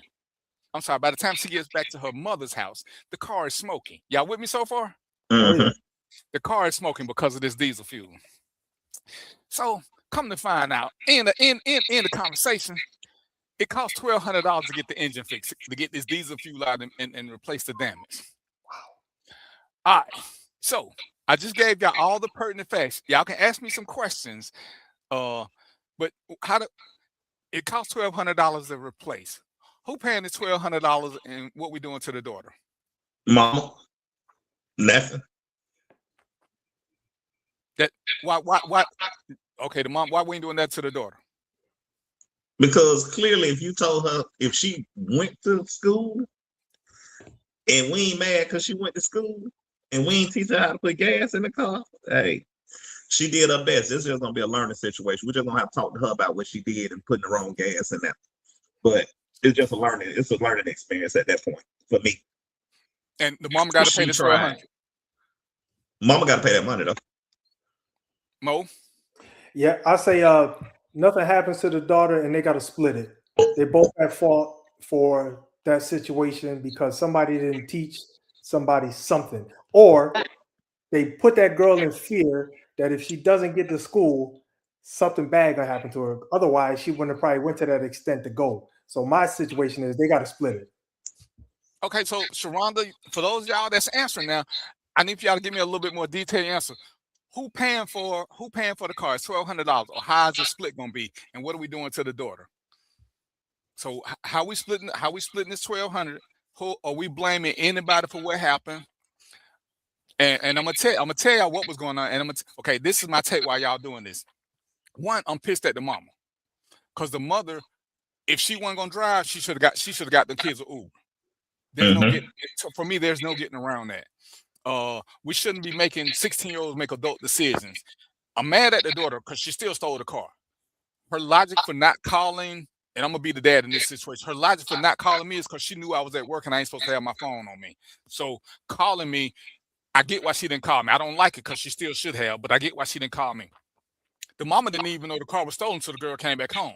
Because if the mama knew, she should have called me and said, hey, and you know how this go. Your daughter stole my car.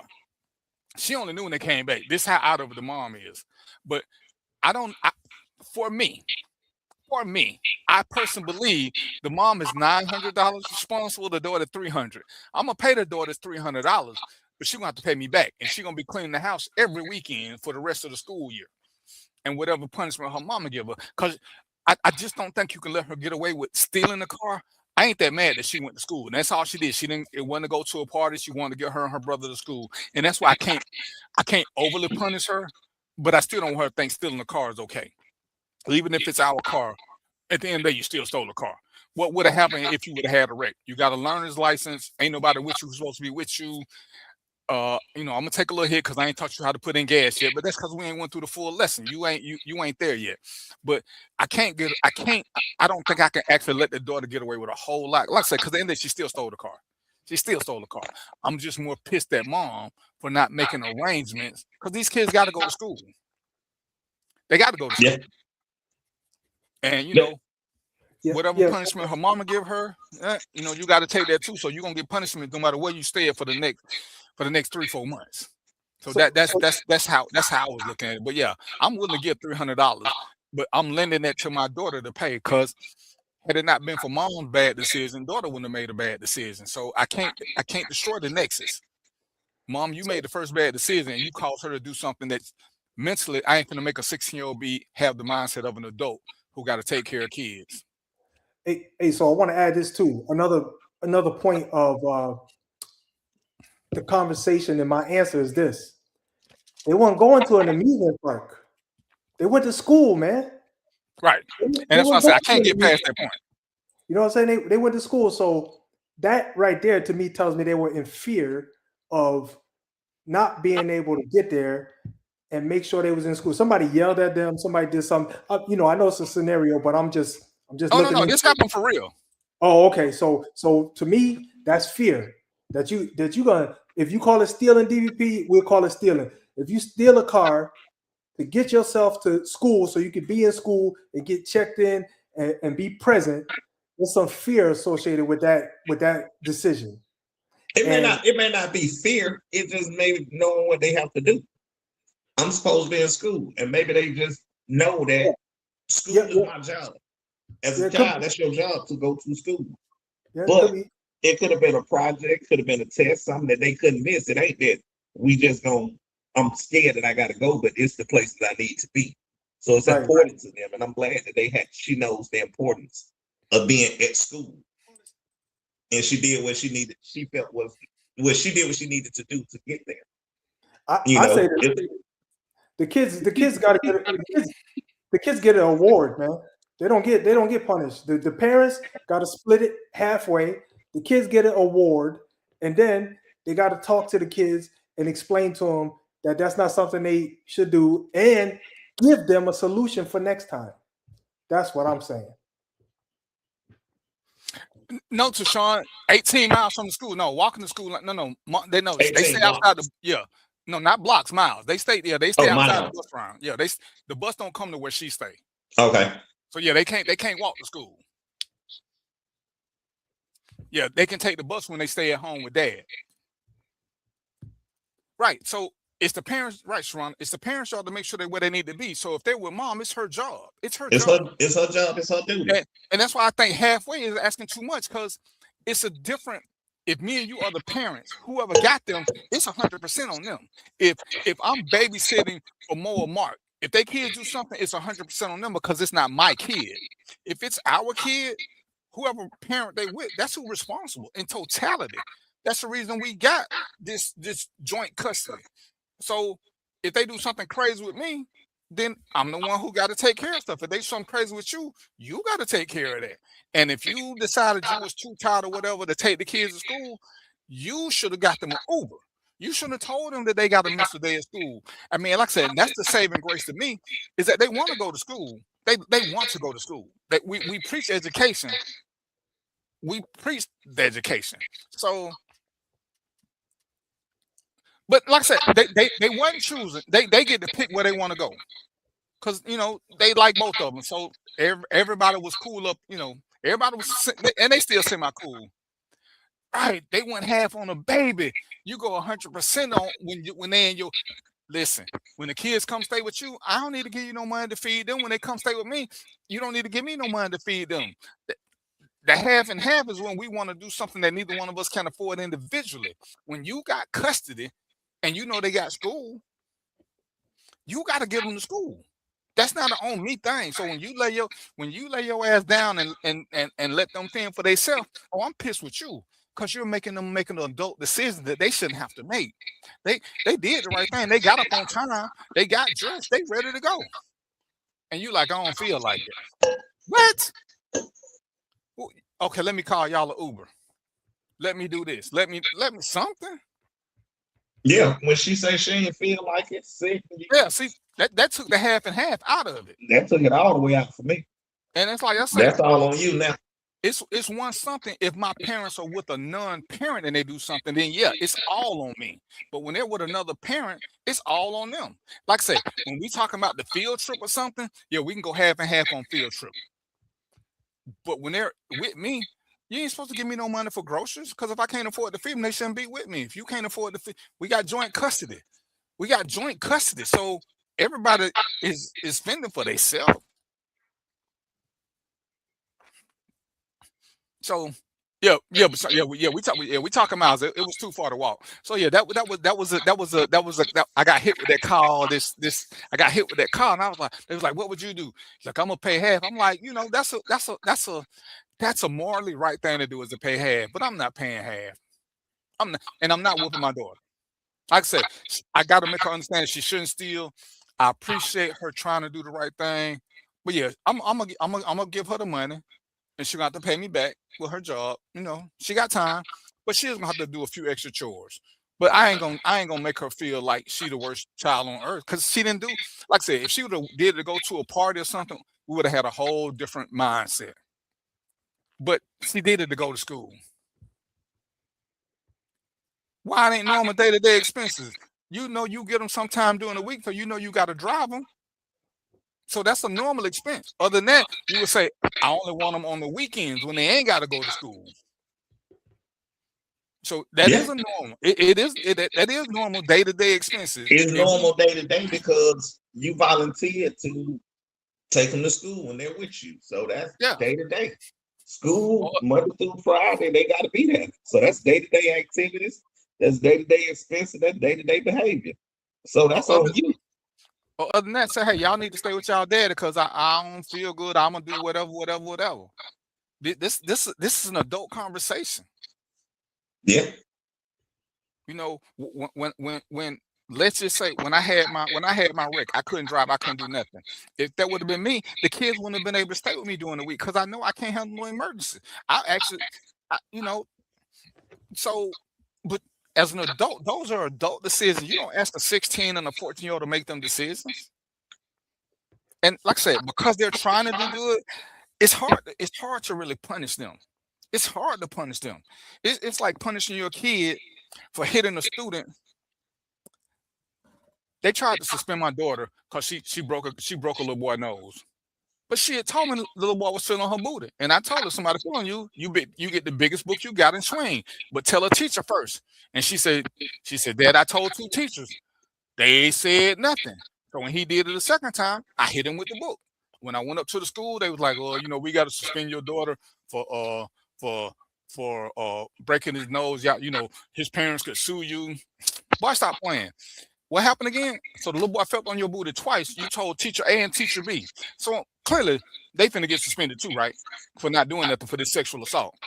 And this little boy is 12. So when his mom and dad to get here, clearly they're going to jail because the law said they're responsible for him. So if my daughter gonna take a suspension, please believe some people going to jail and some people gonna lose their job. We're not finna have this crazy ass conversation. Oh, she didn't have to break it. No, he didn't have to put his hands on her. So let's start with what started everything. It ain't like she just swung the book for no reason whatsoever. She swung the book because the little boy did it one time. She told 2 teachers who chose to do nothing. They ain't say nothing to the little boy. Then when he did it the second time, she stopped him. I bet he won't do it again. But go on the suspender because this finna be. I'm finna get rich. I just hit the lottery. Because y'all let my daughter get sexual assaulted and y'all trying to suspend her for defending herself? You got to be shitting me. Oh, calm down, Mr. Bear. Oh, I am calm because I'm thinking about these checks y'all finna write me. But when mom and dad get him, go on and call the police because somebody going to jail. I'm sorry, somebody's. Now it's a whole different story. You can't make kids, you know what I'm saying? Kids do what they do. You give them responsibilities, but at some point, the adults got to be there. The mama should have said, "Hey, let me get an Uber. Or let me get my tired ass up and drive these kids this. Let me take them on this 20-minute ride so they can go to school and I come back and sleep." To do nothing but go back to bed? Please. Now, the daughter still should have called me, even though I ain't supposed to. Because is it an emergency if we're talking real life emergencies? Would y'all consider emergency if your child couldn't go to school? I don't look at that as an emergency. Right. So she didn't want to call you because to her it wasn't an emergency. It wasn't an emergency. So I can't get mad at her for not calling me. If I'm gonna be mad at myself for anything, it's for not having an Uber account for her to establish on her own, so she could call her own Uber. But for the 8 hours they was at school, what was mama doing? She ain't peek out the window. No, she didn't know that they got back home and the car was smoking. But did she know that they were gone? No, she didn't know nothing until the daughter came back home with the smoking car. So that'll be my question. You mean for 8 hours, you ain't realized these kids ain't in the house? For 8 hours, you didn't realize your car was gone. No, first the kids being in the house. Because they got to walk around, they got to go to the bathroom, they got to go to the kitchen. They got to make a noise. Hey, Mark, they're at school. They're at school. But that's what I'm saying. But I noticed I didn't take them to school. It's too quiet in this house. Oh, that's a good point. I gotta go find why is it so quiet in here? They got to go to the bathroom, kitchen, somewhere to where I would hear noise in the house. And that's about 3-4 hours of no noise. I need to go see if they hear. She figured they got a ride. She figured she need to pay that $1,200 to get that car fixed. She gonna have to figure something else out when CPS get involved. That's a CPS issue. Well, they made it back to the house, so ain't no CPS. Oh, yes. What? They got in a crash, man. They got in an accident. No, they put diesel fuel in the car. Oh, I thought you said they got in an accident. No, it was diesel fuel. Yeah, they put diesel fuel in. Oh. Yeah, that's the only reason all of this came to light, because the car was smoking when she brought it back. Yeah. If she would have put regular gas in there, mama probably still wouldn't have knew the car was nothing happened to the car. Right. And the daughter didn't deny nothing. She told everything. She wasn't trying to make no excuses. She said why she did it. She said why she wouldn't call me, because to her she didn't think it was an emergency. So I didn't want to call you, Dad, because it wasn't no emergency. But we needed to get to school. And I do know how to drive. Hey, I ain't supposed to drive by myself, but So I do know one thing. They really need to handle that situation with kid gloves, and I'm gonna tell you why. Because the spirit of that child to go get something done when she got to get it done is high as hell right now. As soon as you start punishing her for that, ain't no telling what's gonna happen. She might just fold up, recoil, and now that self-sufficiency, that drive, that spirit is gonna be impacted somehow. I'm sitting here thinking, is this something that has happened before? It just ain't got caught. Because she did it. Like, I did it. And if I didn't have to put gas in the car, I'd have got away with it again. So it might have been normal. This probably wasn't the first time. And like I say, just knowing her, like, because I actually do know her, she would have said something. I don't think, like I said, because she didn't try to deny nothing. Yeah, she ain't denied it. And I think if it was something been done before, she would have knew more about the gas. It was just she's never been able to do this alone, and it's crazy because I thought about it when I was teaching my kids how to drive. We never went to a gas station where I let them pump gas and show them how to pick gas. I'm like, well, damn, it's just something you think everybody know, but do y'all ever remember anybody telling you how to do gas and what you're supposed to do? And I was like, damn, that's one of them things that everybody just kind of skip over. We teach them how to drive, but do we teach them between 87, 89, 93? Do we do any of that? Yeah, right, Shaw. She thought to put gas in it. So if it would have been gas in the car, she'd have went on to the house. Nobody would have never knew. Probably gas 10 times she took the car and went to school. There was gas in it. So I got a question. With the scenario, this is a real scenario you said? Yeah, this happened. Yeah. It actually happened. It actually happened last Thursday. Okay, so how is it that the gas attendant didn't, or did she try to use a credit card, or how did she get that part is won't have gas attendants here. No, inside the store, right? You gotta go you inside. Just go there and pay for gas. Well, you ain't even gotta do that, bro. Or you use the card at the pump. Or you can. Or if you got any kind of payment thing on your phone, you can tap. So that's what she did. Okay. And that's why I say, she was trying to do the right thing. She knew she messed up. That's why she wanted to put gas in the car to try to eliminate some of the trouble she was gonna get in. Because she knew she was gonna get it. She knew she still kind of knew what she did wrong. I don't know. That's the thing. Was it wrong? That's the thing. That's the question, right? I don't think it was wrong. Come on now, you can't let your kids just take your car. No, they got to school, so you can look at it that way. But the end result was they got to school. Okay, that wasn't the question. The question was, did they do anything wrong? No, did nothing wrong. Oh, they did. Yeah, they did something wrong. Yeah, you can't take a car. You can't take a car with a learning license. A learning license say you got to be in the car with a not just an adult, but a relative over the age of 21. But what they did was not a punishable offense. Oh, it's punishable. It ain't punishable by law. It's punishable. It ain't punishable for me. Oh, like I say, she gonna do some cleanup because she got to pay my $300 back. Because it's it's one of them lessons that you learn. But I ain't gonna charge no interest. I ain't gonna make her pay it back at one time. She can pay me $10 a week for the next however long to pay. You know what I'm saying? Because like I said, I can't be too mad.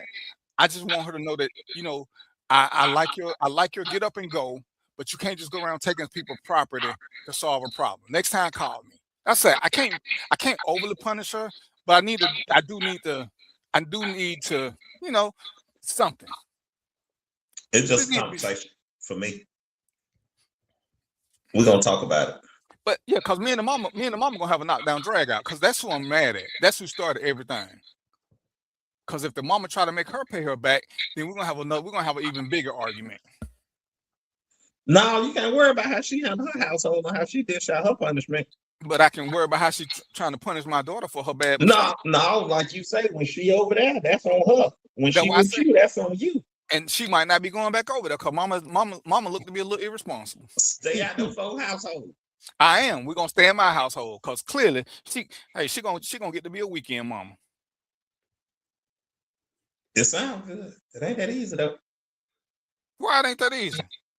At 16, she can start making decisions. Yes, she can. See, look at Tushawn already telling y'all he was a little criminal. He hadn't even seen Fast and Furious yet.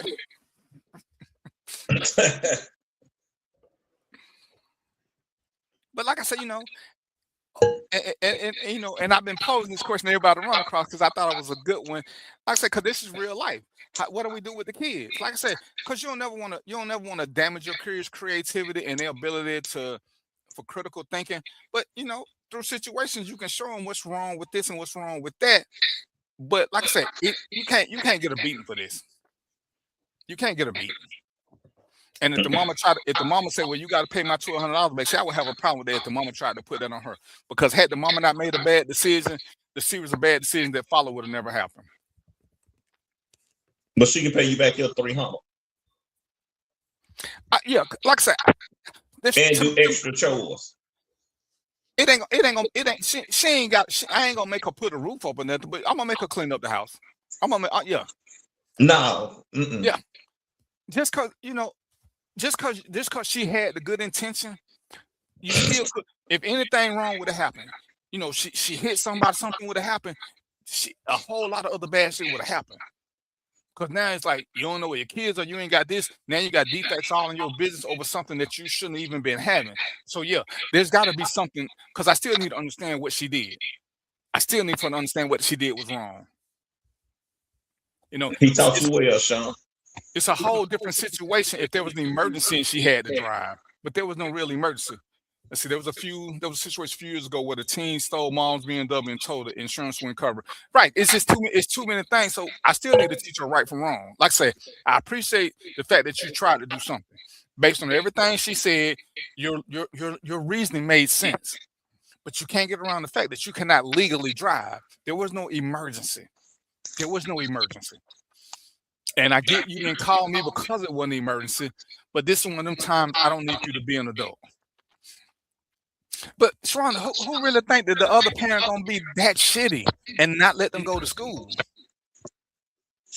But, right, and that's right. If they'd have caused an accident, a whole lot of shit would have went wrong. So we can't just let. To me, we can't just let it fly. No, and it sucks because. You know, we talking about the daughter. Do we do anything to the son? No, nothing happens to him. He just got in the car. Party to a crime. And Varsay, I did see that story, but the issue with that was he gave the kid permission. Gave him the keys and gave him permission to drive, and he had that accident. So that's a little different. But Sharonda, this is why we gotta have what if conversations about bad stuff. Too many times we don't think about good stuff. What if this? What if this? It was like with one of my daughters. I told her, you know, when you go to a party, if your friends start drinking or something go out of the way, you can call me. No questions asked. I will come get you because I don't ever want you to drive with none of your drunk friends or friends who make you feel uncomfortable. So call me. Call me. Don't ever think that, you know, it's too late or whatever because I don't want you to ride with no drunks. But this is where you could call me, and I ain't gonna ask you no whole bunch of questions.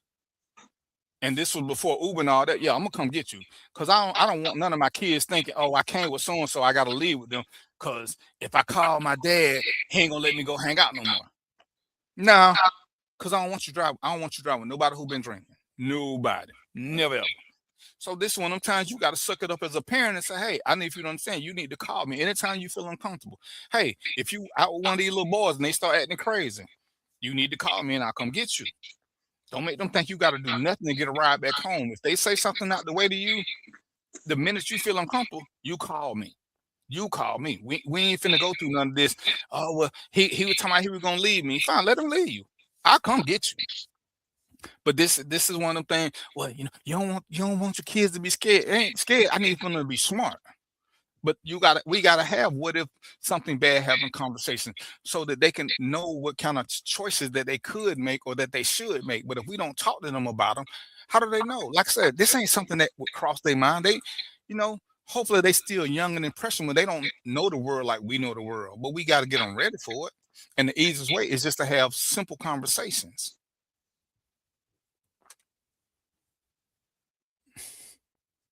So, you know, but yeah, I meant because I'm gonna post it. I wanted us to talk about it first because I meant to post it so I could see what everybody was saying. Because to me, it was just one of the things. Like I said, me and my friend, we argued about. He's like, "Well, I'm just gonna pay half." And hey, you being a good dude, and if that's what it worked for you, that's what worked for you. But you asked me what I thought, And paying half to me is just, it's just to me it's unreasonable. Unless the mama gonna pay me back. Because like I said, had she not made her first bad decision, none of this would have happened. Her bad decision caused everything. Everything. And that's like, yeah, you can't, you better not punish my daughter. Because she wouldn't have did none of this if it wasn't for you. She got my half about being resourceful and trying to make it happen. So I'm gonna punish her for that, for driving and putting everybody at risk. But I'm not gonna be mad at her. I'm not gonna be mad at her for the rest of the stuff. That makes sense. Well, and it's more so critical thinking, Sharon. I mean, I get deductive reason, but yeah, you got to put them through paces and ask them, hey, what happened? What should this happen? What da da da da da da. It's kind of like the sex conversation. We threaten them with diseases, but come on, threatening people with diseases has never stopped people from having sex. Never ever stopped them. That's true. My wife got mad when I took my son and I bought him condoms. Well, he's a good looking boy. Somebody gonna offer him some, and he gonna say, "Yeah, I can't even be mad at him." I seen some of these little girls who keep walking up on them, testing him out. Girl, stop playing. You can believe that little what's that thing they used to do back then? That little vow of chastity till you get married. You can be that shit if you want to. I'm not buying that. I'm gonna make sure he covered. I told him, hey, bro, you're gonna do what you're gonna do. But if you come home with a baby, all y'all leave. I'm not taking care of no babies. I can't wait till you get old enough. I can kick you out the house. I'm not gonna be that granddad who be like, oh yeah, bring him over here. I'm waiting to get your ass out so I can.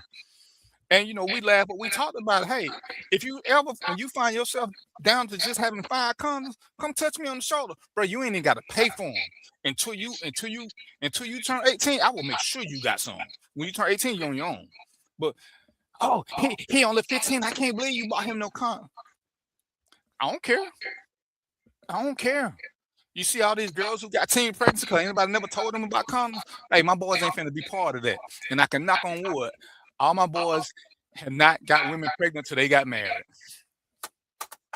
Because we talked about condoms at length. I'm not taking care of no kids. When y'all asses out, that's it. You can come visit, and you going to fuck around and catch me on the wrong day. Y'all can come visit. I'm going to get in y'all car and leave. I will see y'all in 2 weeks. You can stay at the house. I'm gone. But we have to have real conversations. Right. Well, no, I was saying if I pay half, the mama got to pay back. He was gonna pay half because he's a good dude. Okay. At the end of the day, we still responsible for them. Right. I'm responsible for them when they're in my care. I'm responsible for them when they're at large. Yeah. If they wrecked her car, she's responsible for them. It's her car. They were in her care. Like I said, we can do that if I'm keeping somebody else's kids. If I'm keeping Mo's kids, if I'm keeping Mark's kids, they're not mine by blood. So mark them are responsible. I took my goddaughter to Wolf Lodge or whatever it was. My play brother said, hey man, if she needs some money, just spend whatever and tell me how much I owe you. Because they're still, at the end of the day, it's still his kids. It's still his child. If he can screw it. How long? You can. Anyway, we're gonna leave to what time they start screwing on. We're gonna leave that alone. Yeah, we're gonna leave that alone. What card they got to swipe? Well, I guess now all of them they can have a little cash out because we can put money on the phone. Shit, I ain't had no card in high school to swipe. Well, hell, they didn't have swiping with hell when we was in school. You know what I'm saying? But that's when you was in school, you old bastard. Why stop playing? I'm gonna act like you don't even exist no more. Your mom and sisters got condoms for you and your brother, right? But most time parents want to act like, oh, don't have sex till you get married. And I mean, like, come on now, how many times? Ain't realistic. How many times has that ever worked? Ever. So why not just teach them about? Ladies, let me know when y'all ready. Ladies, because we're gonna have a show just for the ladies again. Because I had to have some show. Men will regularly talk to their boys about sex. Women don't want to talk about sex to their daughters. That's interesting. And okay, we got 3 minutes for a teaser. And the crazy part is, I did a survey because I like to do surveys, and I asked women at what age did they start enjoying sex for themselves, and most of them said mid-30s. So you figure the average woman, I'm gonna be real generous, and they start having sex in their 20s. If y'all didn't start enjoying sex in your 30s, that means you spent 10, 15 years just doing it for him. Why would y'all let y'all daughter go through that? Why don't y'all teach her some of the things about sex? Because y'all swear y'all cool. Y'all swear y'all besties. Y'all swear y'all can talk about anything. But women don't like to have the real sex conversation with their daughters. Just like Family Feud. Who the fuck did you ask these questions to? I didn't know no better. Who you asked this question? They said they didn't have good sex to 30. Oh man. Oh, Mark, I put it on my page. You survey? Facebook, and when I started going places, I started asking women. Man, women will tell you all kinds of. It was, hey, I did it on Facebook, I did it on my pages, I did it on Random Thoughts, I did it on Good Men Need Training. Man, some of the stories I got from that was, oh my goodness. I did a show. I did a show and had 3 women when we had the studio. Yeah, we're gonna have to interview them for shit. Like I said, but you got to find women who comfortable enough to say that they had to change their thought process, because women don't want to talk about it, not with their girls, and it's like one of the things was women will treat their boys mothers treat their boys way different than they treat their daughters, and that's true more often than not. But that's something, like I said, that's something we can talk about as we do live shows, Mark. Since you're gonna come in, then I can get you and Sharonda on the stage. What Sean? What's Sean stay? You stay in Atlanta, Sean? Yeah, he in Atlanta. I bring it back. Yeah, when we're gonna start doing live shows in studio. I think he say he want to do them at least once a month. So we're gonna make that happen. All these motherfuckers ugly. God damn, Sharonda. Hey, ugly women need love too, Sharonda. Everybody ugly. That's what I heard. They can't fuck and they begging. Shit, ugly people got it bad. So, what's on your mind, Mo? Oh man, I'm listening to this. It's good.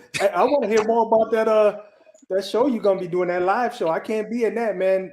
Tell Roy to set it up so I can come on a big screen or something. Oh, you're gonna be there. You just won't be sitting in the chair with us. Oh, that's cool then. I'm good. So before we leave, Mo, tell them about your Sunday event and what you got going on. Oh, okay. Yeah, I got a couple things. Matter of fact, and I'm gonna hit you with something, DVP, that we ain't talk about, but it's okay. You like to be volunteered on stuff. So I got it written down, y'all. So I'm gonna be reading it. Okay, so since you got it written down, I'm gonna just tell you this. I was in the military. I was in the Air Force, to be exact. Rule number 1 is don't volunteer for shit. That's rule number 1. That's the first thing they teach you in the Air Force. Don't volunteer for shit. That's the Army. That's the Army that volunteer. Hey, DVP, I was in the Air Force too, right? So then you ought to know we don't volunteer for a damn. Yeah. No, forget about it. So this past weekend, we had a Policing in America small group discussion. It was educational and enlightening. We read 2 chapters of The Good, the Bad, and the Blue. The first chapter was called Cloak Within. The idea of this chapter is that at one point in time, and even today, the entire law enforcement infrastructure was staffed with people who would uphold laws that were put in place during slavery. All right. The second chapter that we started, we didn't finish it. We started. It was called Omega Theory. We are a few pages in, but the idea of Omega Theory is that in a pack of wolves, the purpose of the Omega Wolf is for the pack to let out aggression. The pack uses the Omega Wolf as a punching bag in society because of the power in society, because of the power structure. Black people are the Omega Wolves of society. Okay, me, Mark, Joe, and DVP. We were there in the studio, and we had at least one guest. I had messed up the email, so a lot other people could have come, but they didn't. But it's gonna get overloaded pretty soon. but the participant was very satisfied. The person was able to ask Joe and DVP direct questions about policing in America, and because of these guys' experience and everything they've gone through and everything they know, they were able to tell her, and she was extremely happy about the outcome. Me and Mark, we did the reading, and I think it went really well.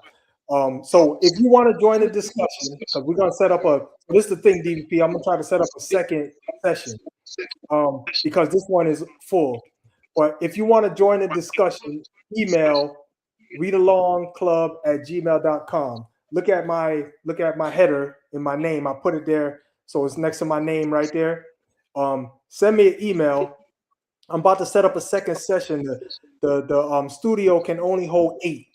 All right, so we full, and I got a waiting list, but I want to get another 8 people so we can start another session, because I think these things are going to be.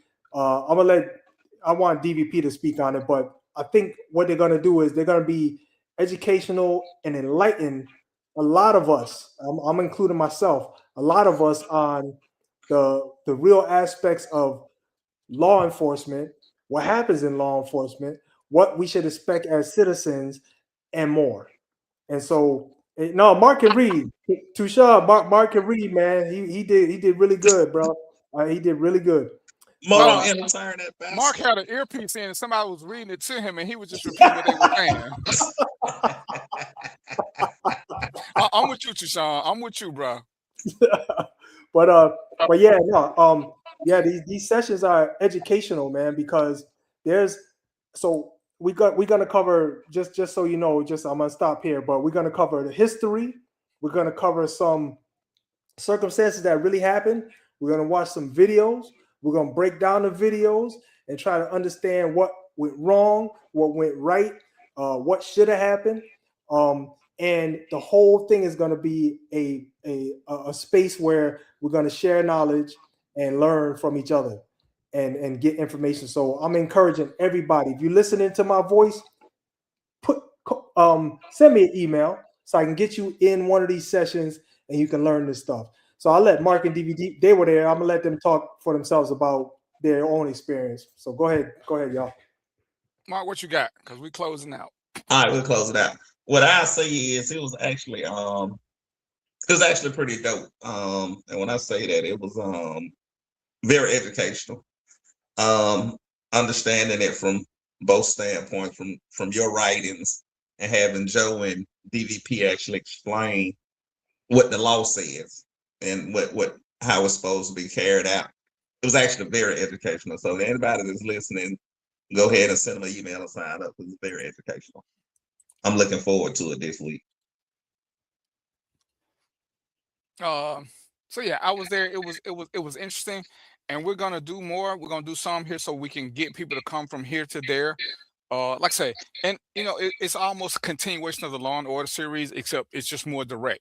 We're gonna still do some Law and Order topics here, and we'll, like I said, ladies and gentlemen, between Mark, Mo, me, and Sharonda, if y'all know us, send us topics. We'll talk about whatever you want to talk about, and we will go out and find people, because we're gonna have a couple of mental health people come in and talk about some things. This ain't just about what we want to do. We will talk about what y'all want to talk about. And like I said, the goal is to educate and have fun at the same time. Tushawn, I definitely got to meet you, bro. I'm buying you 2 drinks because you're fucking hilarious. But that's what we do. Like I said, so if it's something y'all want to talk about, it doesn't really matter what it is. Just hit one of us up. If you want to be on the show, I need you to have your own topic, and just hit one of us up. We'll schedule. But understand now, if you can't take criticism or creative or other people's thoughts, this ain't what you want to do. Because we ain't trying to convince you of nothing. We just want to get different experiences, different variables, know how different people work. All right. So it's 8:06, so a little nasty message is popping up on my screen that y'all can't see. So we're gonna close it out. And Sharonda, oh damn, Sharonda was supposed to give us an airport update, but she joined the chat box instead of coming in. Sharonda, what was the lines like before we leave? If you still here? Mark came to your party and went to sleep. But what the lines like at the airport, Sharonda? I saw you spend $100 getting out the airport. Wow. Thank you as always, Yolanda. We're still waiting for you to come to a show. Yolanda is one of my original guests. I'm one of my original listeners. I guess we'll find out about the airport later. All right, so y'all know what it is. Until next week, peace, popcorn, and chicken grease, and my drink is gone. But we out. Peace out.